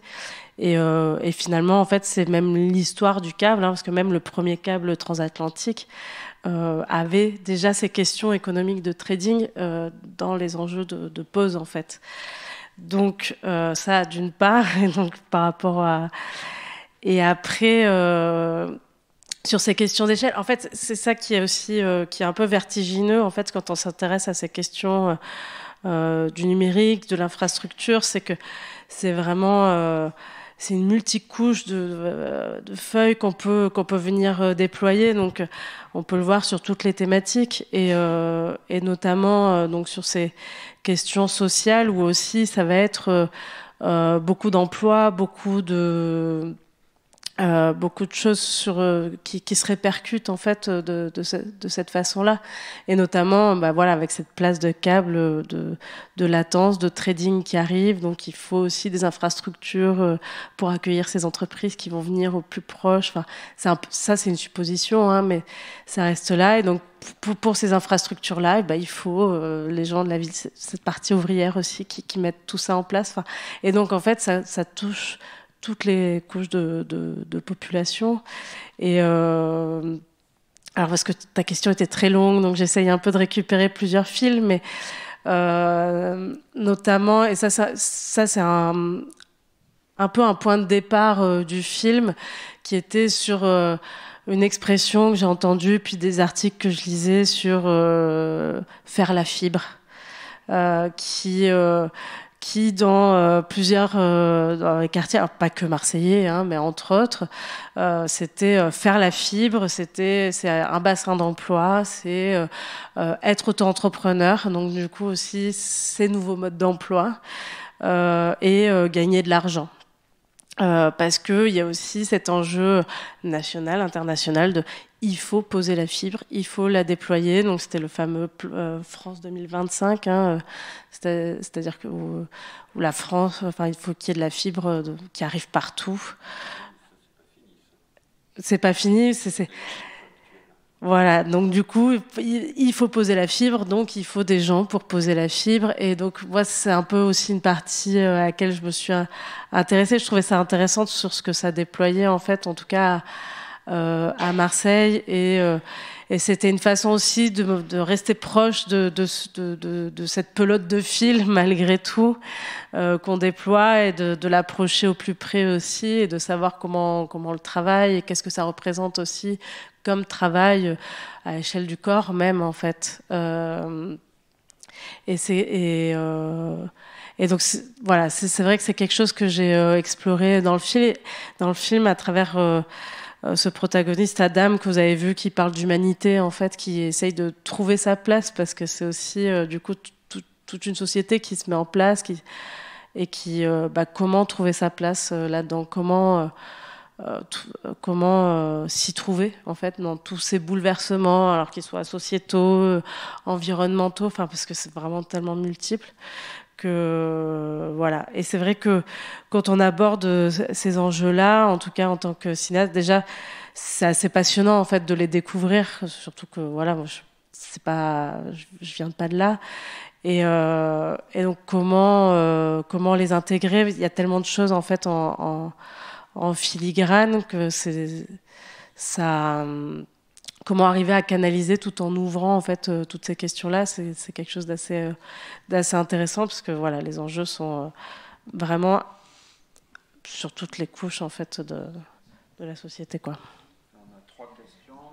Alors moi j'ai une remarque. Alors salut Julia, je suis le producteur de Julia Rostani, et donc j'ai eu l'honneur, mon attribution était de négocier avec Interaction pour aller filmer. Donc je me permettrai juste une transmission d'expérience un peu délirante, où j'envoie un mail au service communication d'Interaction.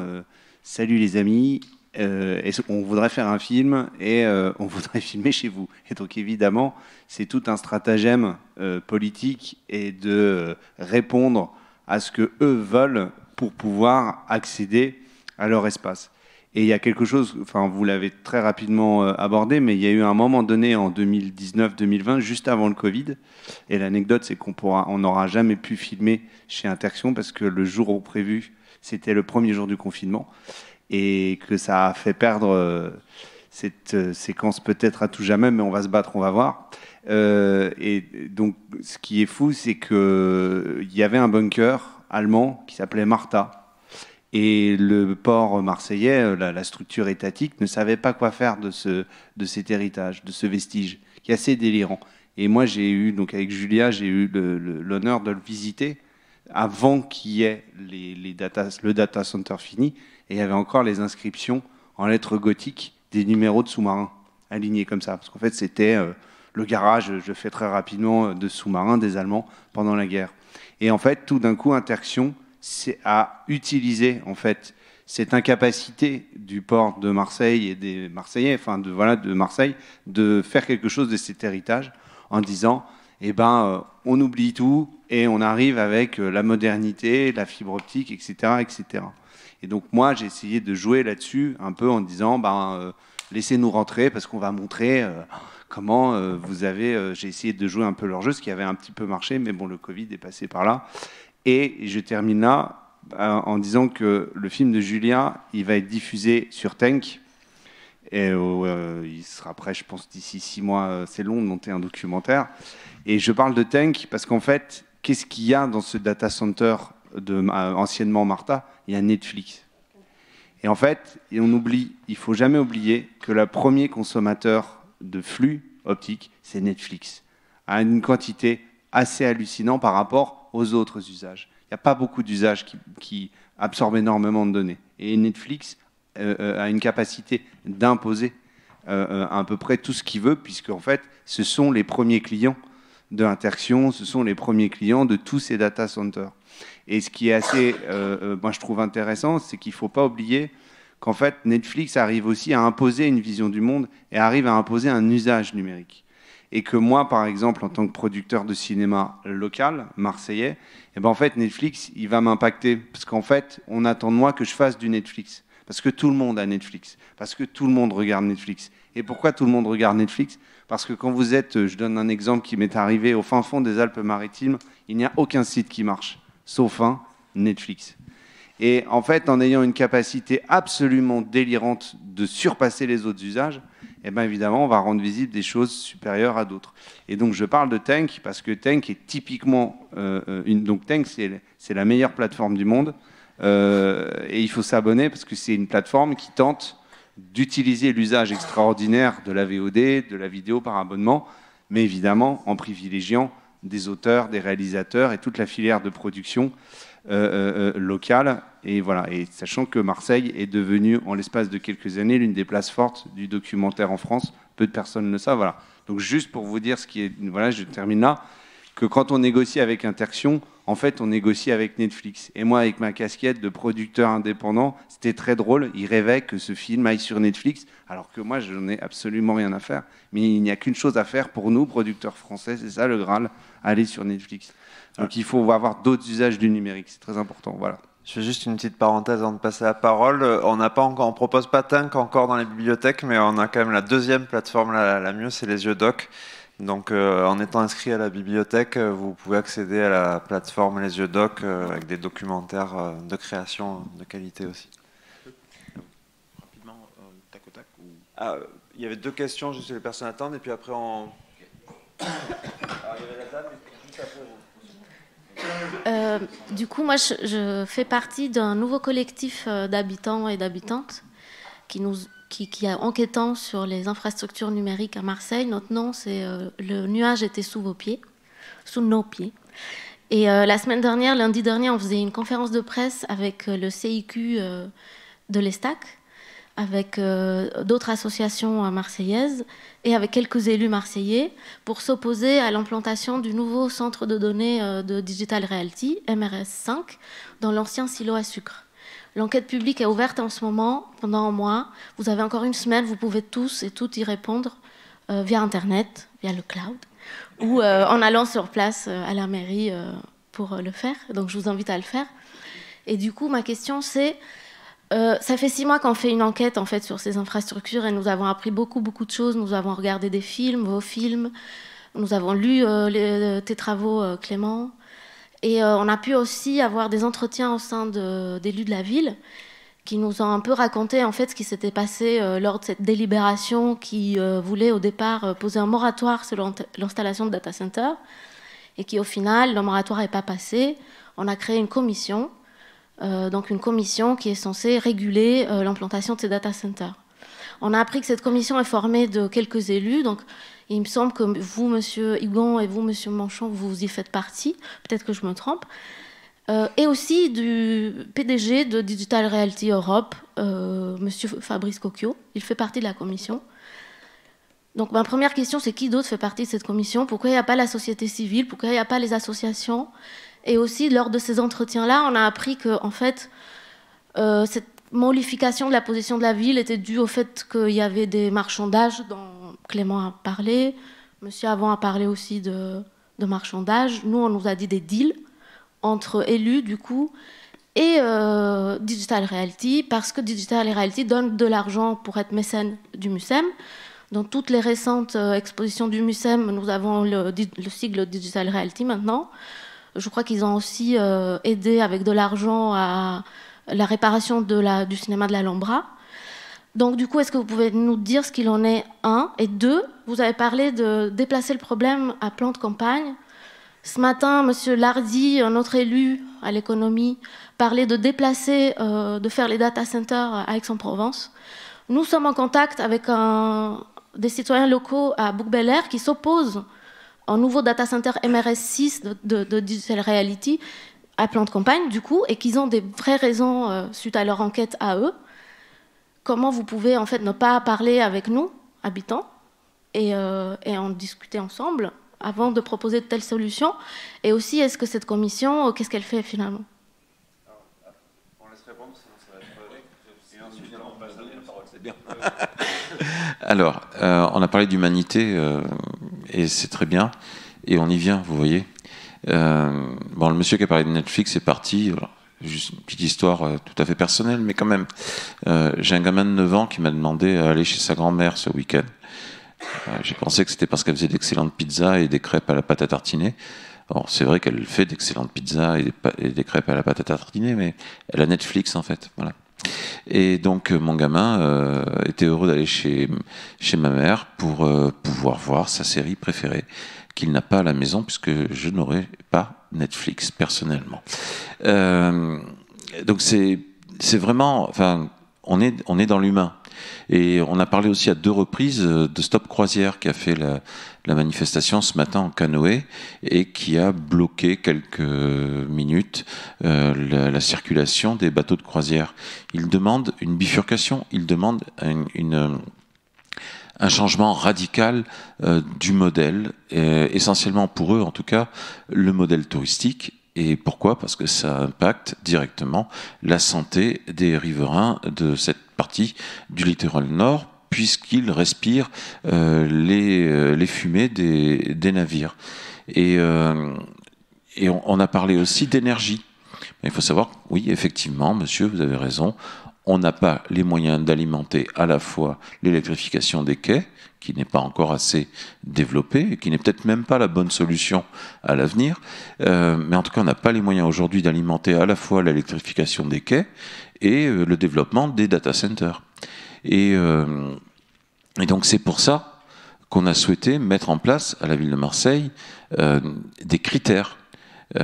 Certains élus ont souhaité un moratoire, d'autres ont souhaité, pour qu'on puisse dire non à l'implantation d'un data center, nous-mêmes fixer des critères et pouvoir dire non en argumentant, en disant tel critère vous le remplissez pas, tel critère vous le remplissez pas, celui-ci c'est trop moyen, celui-ci vous n'avancez pas d'éléments probants, et donc c'est non. Voilà, donc l'élu qui souhaitait un moratoire est par ailleurs signataire du rapport au conseil municipal qui demande finalement à fixer des critères. Donc à la fin, on est tous tombés d'accord, donc je ne pense pas qu'il y ait aujourd'hui un désaccord entre élus sur cette question-là, ou alors, madame, vous me l'apprenez. Voilà. Élu de Marseille, oui. Après cette question-là, nous, on est conscients. Quand je vous dis plan de campagne, je pourrais vous dire Carpiagne, je pourrais vous dire n'importe où. Mais la réalité, c'est qu'aujourd'hui, il y a certainement d'autres choses à mettre sur le littoral au bord de l'eau que des data centers. Qu'à Bouc-Bel-Air, ils s'opposent à un data center, ils ont certainement des arguments et j'espère qu'ils ont établi des critères. Et c'est ce qui donne la force, en tout cas, de négociation face à Digital Realty, qui est en fait Interaction, hein, c'est la même chose. Et il faut se donner ces moyens-là. Et ces discussions-là se font au niveau préfectoral, en réalité. On travaille aujourd'hui avec le préfet sur ces questions-là, parce que la ville seule ne pourra pas y arriver. Parce que Bouc-Bel-Air tout seul n'y arrivera pas, parce que plan de campagne tout seul n'y arrivera pas. Voilà, je vous dis tout ça, je reste convaincu qu'à plan de campagne, de toute façon, faire de nos dimanches une sortie récréative dans des supermarchés, pour beaucoup de familles dans le sud, là, c'est un scandale, quoi. Prendre sa famille en voiture, aller faire des embouteillages sur l'autoroute et aller visiter plan de campagne, ne rien acheter peut-être en plus, mais ça devient une attraction, quoi. Et bien, s'il y avait des data centers au beau milieu de tout ce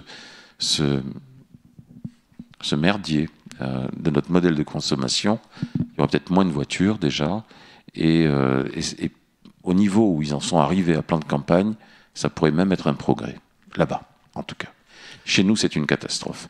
Et je termine en disant qu'il n'y a pas que le modèle économique, le modèle touristique. Aujourd'hui, il y a ChatGPT et d'autres formes d'interrogation par intelligence, dite intelligence artificiel qu'on a sur nos téléphones, c'est en train de se développer, c'est aussi du data, et ce sont de futurs data centers aussi. Donc il faut interroger notre mode de consommation là-dessus aussi. Et après, plus proche de nous encore, moi j'appelle de mes voeux la création d'une ligne de navette maritime qui partirait du Vieux-Port, s'arrêterait au Mucem à la digue du Large, puis traverserait le bassin Somati, s'arrêterait à l'Estac et irait jusqu'à Corbière. Et en fait, on pourrait comme ça rentrer en fauteuil roulant, en poussette, avec ses paniers ou ses paniers de pique-nique, été comme hiver, et on arriverait à desservir par la mer tout le littoral nord. Et aujourd'hui, j'ai Digital Realty, Interaction ou autres, allez, parce qu'ils sont nombreux, qui envisagent de mettre un data center flottant, mais pile poil là où il faut créer une brèche pour que la navette passe, une petite brèche dans la terre, sur une digue de terre, là où la navette pourra passer, et comme ça ne pas passer par le large. Parce que si elle passe par le large, elle ne fonctionnera pas toute l'année. Voilà. Et vous savez quoi, je suis pas sûr de le gagner ce combat. Voilà la réalité des élus de Marseille aujourd'hui, c'est qu'on est porteur d'ambition, mais on est face à des modèles où les manettes, en tout cas pour changer le modèle, ne sont pas toutes locales. Oui, j'aimerais bien rebondir sur la question participation citoyenne, parce que c'est quand même un point qui me tient à cœur de manière générale, et pas seulement sur ce sujet-là. Mais là, comme l'a dit un petit peu Hervé, on ne parle pas de discussion décisionnelle en fait. C'est comme je l'ai dit, c'est des enjeux. On parle avec la préfecture, avec des enjeux qui sont un petit peu, comment dire. Quand on donnait les exemples plan de campagne, etc., il ne s'agissait pas de prendre une décision. C'est réellement comment est-ce que la ville, la métropole et les territoires locaux réussissent à prendre le contrôle nécessaire sur ce déploiement-là, s'il y en a, s'il n'y en a pas, où est-ce qu'on le met, etc., avant même de prendre une décision. C'est-à-dire qu'on n'en est même pas au moment où la ville de Marseille, la ville de Bouc-Bélier, la ville d'Aix, tout plan de campagne, etc., peut dire non, nous on le met pas là, mais on discute avec l'autre ville, puis il y a des citoyens, on n'en est pas là. C'est ça qui est terrible, c'est qu'aujourd'hui on en est à réussir à faire en sorte que les projets ne nous soient pas imposés n'importe comment, n'importe quand. Et donc, moi, le jour où on peut dire, allez, on doit emporter les collectifs citoyens parce que maintenant, il faut décider sur notre territoire si on met un data center ou pas, et où est-ce qu'on le met, mais ça veut dire qu'on aura avancé, mais d'une manière incroyable. Oui, mais la commission, elle, c'est justement ce levier de communication qui essaie de mettre en collaboration la métropole, la ville de Marseille, ce qui est déjà pas si facile que ça, avec la préfecture et avoir une voix. C'est ça le travail, c'est là le point où on en est aujourd'hui en réalité. Juste, oui, alors, madame, elle pose une question importante. La commission, madame, elle n'est pas dans le rapport au conseil municipal. Elle doit être créée. Et aujourd'hui, je n'en ai pas la liste exacte. Donc il y a peut-être une anticipation là. Vous avez peut-être des informations sur des négociations. Non, c'est exact. Et non, madame, j'en fais partie. J'en fais partie, j'en suis sûr. Mais je n'ai pas la liste des... Elle ne s'est pas encore réunie. L'objet, la délibération, elle, a comme objet la création de la commission. Mais la création de la commission, c'est déjà un travail improbable en soi. Parce que, comme il a été présenté là avec les cinéastes qui voulaient juste faire un documentaire, discuter avec des opérateurs comme Interaction et leur pousser à mettre le doigt dans des mécanismes où ils doivent négocier leurs intérêts privés, c'est pas la semaine d'après la délibération. Je pense que ça va être un travail de longue haleine dans lequel il va falloir emporter. Ah non, elle ne s'est pas réunie. Elle ne s'est pas réunie, on n'en a pas la composition exacte. En fait, on sait qui... Il y a peut-être des discussions pour la composer, voilà. Voilà. En fait, c'est pas grave, peut-être c'est un détail qui n'intéresse pas tout le monde, mais c'est vrai que dans la presse, Fabrice Coquillon dit qu'il a présenté le projet de MRS5 à la commission Data Center. Et donc c'est juste, dans la presse, c'est ça qui a été dit. Oui, donc en fait le patron d'Interaction a expliqué à des journalistes qui vous a raconté ce qui s'est passé. Nous qui faisons partie de la commission, on vous dit non, ce n'est pas la commission de la délibération. Mais c'est la réponse. Non mais il doit y avoir un malentendu là-dessus. La commission ne s'est pas réunie pour discuter de ça. Mais si vous voulez, on échange nos contacts à la fin de ce débat.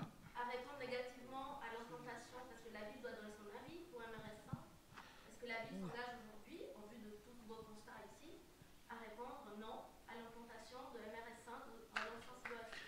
Alors, on ne nous pose pas la question, mais la ville s'est déjà positionnée. C'est pour ça qu'on a cette consultation citoyenne qui est l'un de nos leviers, justement pour que le MRS5 ne se déploie pas de cette manière ici, etc.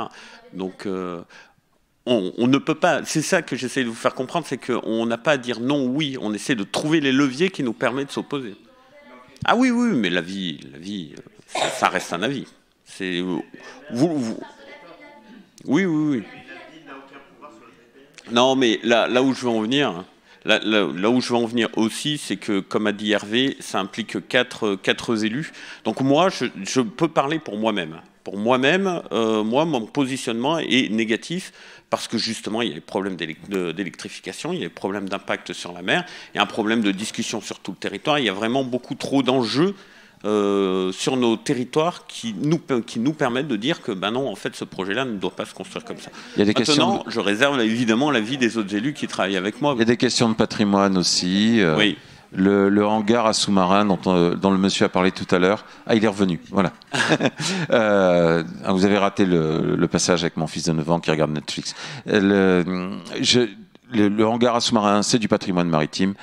Certains bâtiments industriels sur le littoral doivent être préservés parce qu'ils racontent l'histoire de la ville et ils ne peuvent pas mourir, ces bâtiments-là, et être interdits de mise en valeur patrimoniale et culturelle. Ils ne peuvent pas mourir parce qu'on y met un data à l'intérieur. Enfin, moi, je m'y oppose, et donc, bien sûr, je m'oppose à ce data center. Vous avez au moins la position de 2 membres de la commission. Voilà. Mais voilà. Il nous reste juste une dizaine de minutes. Non, alors monsieur, et puis après, je pense qu'on pourra répondre à la question, et on sera sur la fin du temps qu'on avait prévu. Alors merci, parce que je vois que les gens s'en vont. Moi, je voudrais parler un petit peu cap sous-marin, parce que c'était le titre de la conférence, et on a beaucoup parlé d'artistes de films et autres, et on n'a pas beaucoup parlé de cap sous-marin. Il y a quand même... J'ai travaillé dans les caps sous-marins depuis que je suis né, presque. Hein, et pour moi, les caps sous-marins, c'est quand même... c'est la moitié de la flotte câblière du monde. C'est 40 000 km de câbles qui sortent chaque année de Calais. C'est toute une industrie, c'est des chercheurs, c'est des gens qui travaillent au centre d'études des télécommunications en Bretagne ou à Paris sur des nouveaux câbles sous-marins, des nouvelles techniques. Et il faut dire que la France, c'est le premier constructeur au monde de câbles sous-marins. C'est donc des emplois, c'est une centaine d'emplois par bateau. Vous avez 6 bateaux câbles sous-marins qui sont dans le monde entier, qui appartiennent à Dreyfus. Les autres appartiennent à Orange Marine. Orange Marine, on a un au Cap, on a à Brest, il y en a à la Seine, et puis, je sais plus. 3 en Italie. Et puis 3 en Italie. Bon... Moi, j'ai travaillé à une époque où c'était relativement facile de faire des câbles sous-marins. Pourquoi? Parce que le tuteur des télécommunications et des câbles sous-marins, c'était un ministère, le ministère des PTT. Bon, à l'époque, faire arriver un câble sous-marin quelque part, ça voulait dire... on demandait à l'administrateur des affaires maritimes de réunir tous les usagers de la mer, comme vous dites, et puis on se mettait d'accord sur un centre, un point d'arrivée à terre. En général, c'était près d'une côte. Marseille avait 2 centres d'arrivée, puisqu'il y avait une société anglaise qui avait son point d'atterrissement à Marseille, et puis il y avait évidemment les PTT qui avaient leur point d'atterrissement à Marseille. Marseille... Bon, il y a des câbles sous-marins à Marseille depuis, le premier c'est 1870, tu as raison, et c'était le début de l'empire colonial, quoi, hein. Donc tous les câbles sur l'Afrique arrivaient à Marseille, le câble anglais allait jusqu'en Indochine, donc tout le réseau était connecté plus ou moins soit directement par des câbles français, soit par l'intermédiaire des câbles britanniques ou américains qui venaient de l'autre côté. Et donc c'était assez bien organisé. Arrivé donc à Marseille, pourquoi à Marseille?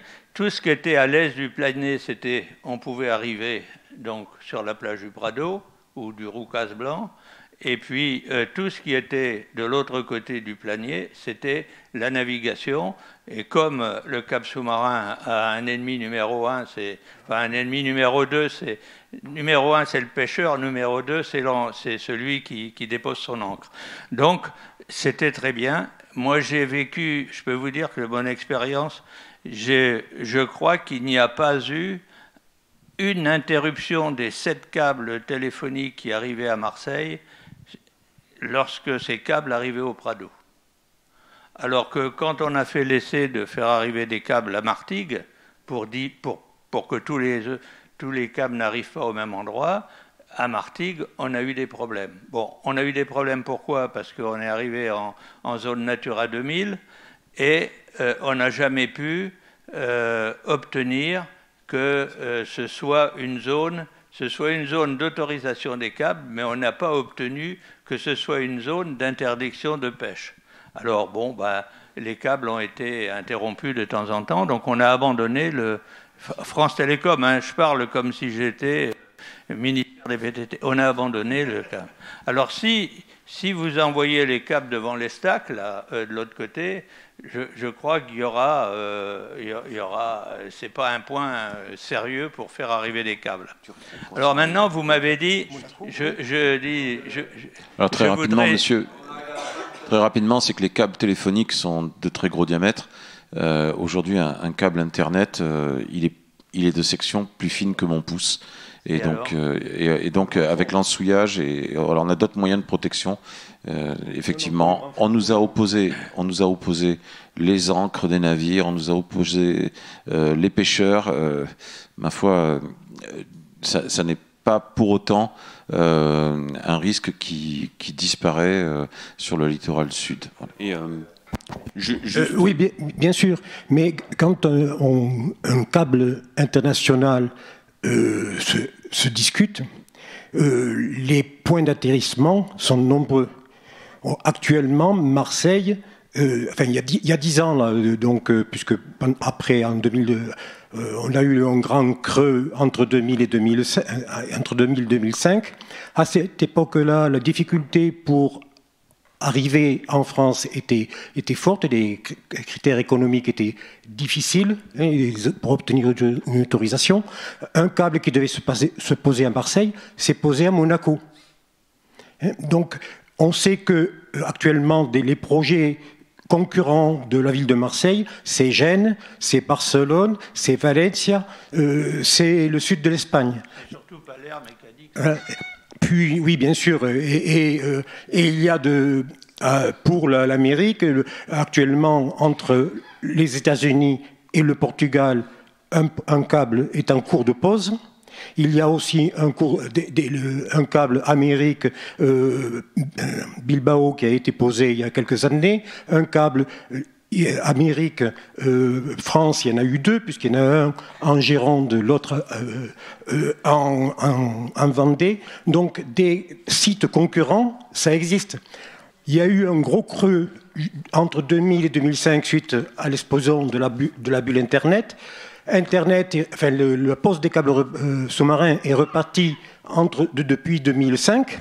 Bon, il y a eu les changements les arrivées des nouvelles technologies, le fait que les smartphones soient de G4 a permis justement l'arrivée de la vidéo, et c'est cette vidéo qui fait le boom du téléphone. Hein. Ce n'est pas le trading qui est petit, qui est rapide, oui, mais qui a une bande de passage très petite. Ce qu'il faut savoir aussi, c'est que sur la planète, puisque les câbles sous-marins, c'est toute la planète, c'est 600 câbles l'année prochaine au niveau de la planète, mais il y a 8 milliards d'individus à peu près. Il n'y en a que 6 milliards qui sont connectables à Internet, et il y en a 2 milliards qui le souhaitent. Donc la flèche, le boom que l'on connaît depuis les années 2000, puisque Internet c'est 1990 à peine, l'exponentiel qu'on connaît actuellement n'est pas encore fini. En plus, les besoins de sécurisation, on le voit avec les conflits de l'Ukraine, les Houthis et autres, font que chaque État est maintenant connecté à Internet, ce qui n'était pas vrai il y a 2 ans. que chaque petite île a besoin d'être reliée à Internet et que pour avoir la sécurité maximum de fonctionnement, puisque ces fonctionnements, c'est pour la feuille de paye qu'on reçoit, c'est pour commander les chaussures chez Amazon, c'est pour regarder Netflix. Bon, ces besoins qu'on a chacun, c'est pour avoir notre téléphone et pouvoir téléphoner. Hein, tous ces besoins pour qu'un pays ait une garantie de fonctionnement, la meilleure fiabilité. Lorsqu'il faut un câble, la fiabilité pour un pays, c'est 3. Hein. Il faut 2N plus 1 pour avoir une fiabilité absolue. Donc le nombre de câbles qu'il va falloir poser pour qu'on puisse arrêter de poser des câbles, c'est pas encore demain la veille. Donc il y a le discours de ce réseau international qui arrive dans une ville, c'est totalement différent du problème de la ville. C'est un peu ce que ma conclusion. 10 minutes, donc voilà. Des éléments de réponse, et puis on prendra plus de questions après. Il y avait Clément aussi qui... Une remarque Stéphane, et puis...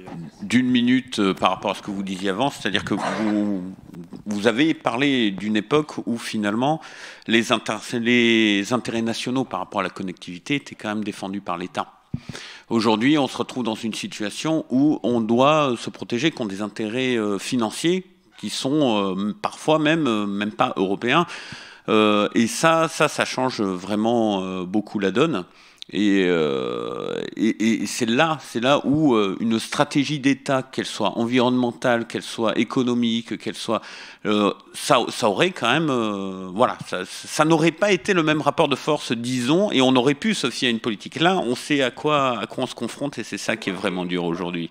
Pour aller dans votre sens, si vous voulez, il y a les premiers câbles de Google vers l'usage de Google. Google louait des fibres qui appartenaient à l'opérateur. Oui, maintenant, oui. C'est le contraire, c'est l'opérateur. Tout à fait. Et même l'opérateur public a été privatisé, donc c'est même plus... donc... C'est pareil. Mais par contre, quand on parle d'Internet aussi, jusqu'à présent, on n'a parlé que d'un seul Internet. Celui qu'on a actuellement. Or, on s'en va quand même, l'avenir, c'est plutôt d'avoir plusieurs réseaux Internet. On a déjà le réseau Internet bien connu, le www, mais on a celui qu'on ne connaît pas, donc Défense nationale, le câble caché sur aucune carte. Et puis il y a les tensions entre Chine et États-Unis. L'Internet chinois, il risque de créer plusieurs Internets. Juste par rapport à la question, passer la parole à Clément et après Stéphane. Voilà, non, enfin merci, c'est vrai que c'est tout un ensemble d'enjeux qui soulèvent bien la complexité du problème. C'est-à-dire, moi, ce que j'avais compris que je trouvais d'ailleurs très intéressant dans la dynamique actuelle, c'est qu'on voit qu'à une époque, pour des enjeux de sécurité, à un moment où l'État s'intéressait un peu au câble, et après il a perdu cet intérêt justement, il y a eu une diversification parce qu'il y avait la crainte sur Marseille qu'on concentre trop les câbles et que ce soit un problème. Dans ce que j'ai compris des choses que vous avez écrites. Et ce que j'ai trouvé remarquable, c'est justement qu'il y a eu une très grande difficulté à faire respecter des cônes de protection anti-chalutage sur Martigues, alors qu'il y avait plus de travail pour les faire respecter au sud des Calanques. Et qu'après, il y a eu d'autres choses qui se sont mises en place qui ont fini quand même par exclure les pêcheurs. Mais on n'a pas gardé les câbles à Martigues. Parce qu'il y a quand même aujourd'hui, sur Cap Couronne, le PMCB, la zone Natura 2000, etc., qui quelque part exclut la pêche.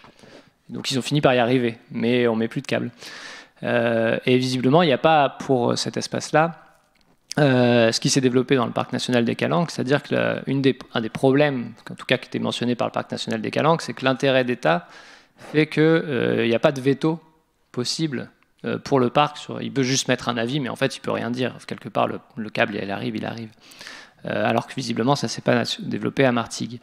Et en effet, par rapport à l'idée du GPMM est copiée à Barcelone et à Gênes de faire des ports dans lesquels on puisse arriver directement.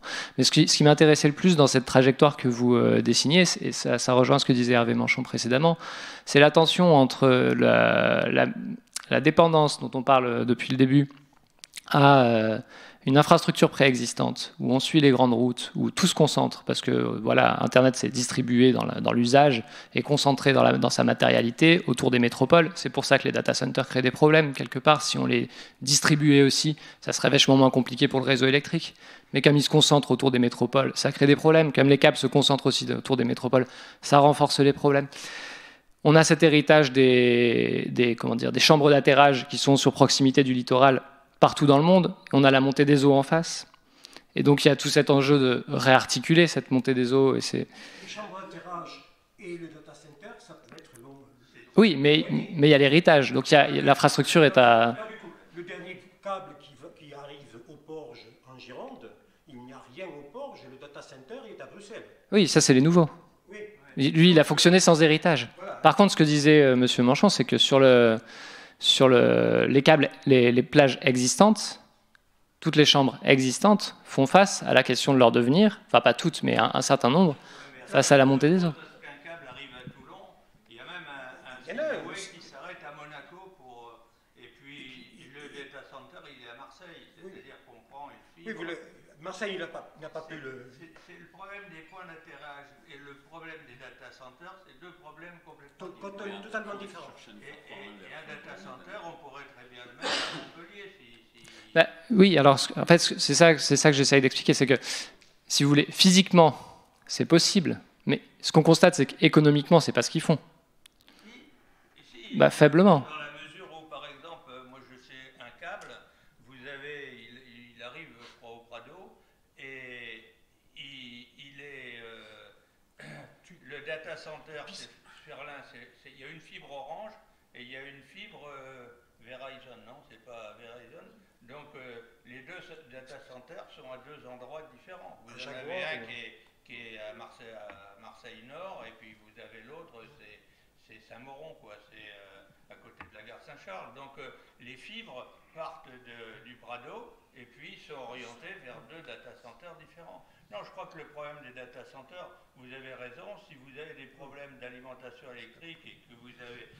C'est véritablement un problème qu'il faut poser aux opérateurs et essayer de les distancier. Mais il faut aussi essayer de trouver des bons... diversifier les points d'atterrissement des câbles sous-marins pour qu'il n'y ait pas trop de problèmes.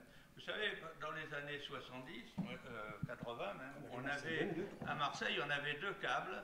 On estimait que c'était une bonne protection parce qu'on en avait un calé sur Tel Aviv enfin le centre de Marseille avait un câble qui allait directement à Tel Aviv et des câbles qui allaient à Marseille, à Alger, je veux dire, à Tunis et puis en Grèce. Bon, on estimait que le fait d'avoir dans le même bâtiment des câbles israéliens et des câbles arabes, ça protégeait bien les câbles israéliens. Et ça posait tous les câbles. C'était bien, c'était bon pour tous les câbles. Là, on va vraiment devoir fermer. Il y a peut-être Stéphane qui faut qu'on... Oui, alors très rapidement, parce que ça rejoint plusieurs choses dont on a parlé, mais c'est vrai que, monsieur, vous mentionnez tout à l'heure l'usine de Calais. Et puis avant, vous faisiez une petite pique aux artistes en disant qu'on parlait beaucoup d'artistes et pas beaucoup de câbles sous-marins. Dans le film World Brain, l'usine de Calais, on la voit. On voit des bateaux câbliers qu'on a filmés. On s'est renseigné, on a vu vos homologues parisiens, on les a rencontrés. Enfin voilà, même si le film peut paraître un petit peu burlesque par certains aspects, il prend une question qui est la question de... Attendez, laissez-moi parler. Il prend la question de l'idéologie, des rêves qu'il y a autour d'Internet, etc. Mais il y a un travail d'enquête derrière, il y a un travail où on est rentré dans des data centers de grosses entreprises dont je n'ai pas le droit de dire le nom, mais qui ne sont pas Interxion. Il y a ce travail-là qui est intéressant et je pense que c'est important... Oui, c'est possible, au musée qui est actuellement le musée de la Marine. Tout à fait. Donc, voilà, effectivement, donc on s'est déjà rencontrés. Et je pense que c'est important que des artistes ou des journalistes ou des chercheurs fassent ce travail aussi qui permet de rendre visibles ces questions d'une autre manière, de manière à ce qu'elles puissent ensuite être saisies par la société civile. Et que, voilà, même si on fait un... Chose à dire aussi à la mairie de Marseille, parce que j'ai beaucoup travaillé avec eux pour le déplacement des câbles du Prado. quand justement il y a eu la création des plages du Prado à l'initiative de M. Defer, il faut dire que le rivage à Marseille, il a surtout avancé, et que s'il y a une petite tendance à ce que la mer retrouve son rivage initial, ça rentre dans la nature des choses, quoi. Alors, on va devoir arrêter malheureusement, il est 18h. Merci à tous les intervenants. En fait, là, on ouvrait une autre session de 2 ou 3 heures de débat sur la qualité des sols sur le domaine public maritime. On se reprend un rendez-vous, quoi. Merci à tout le monde.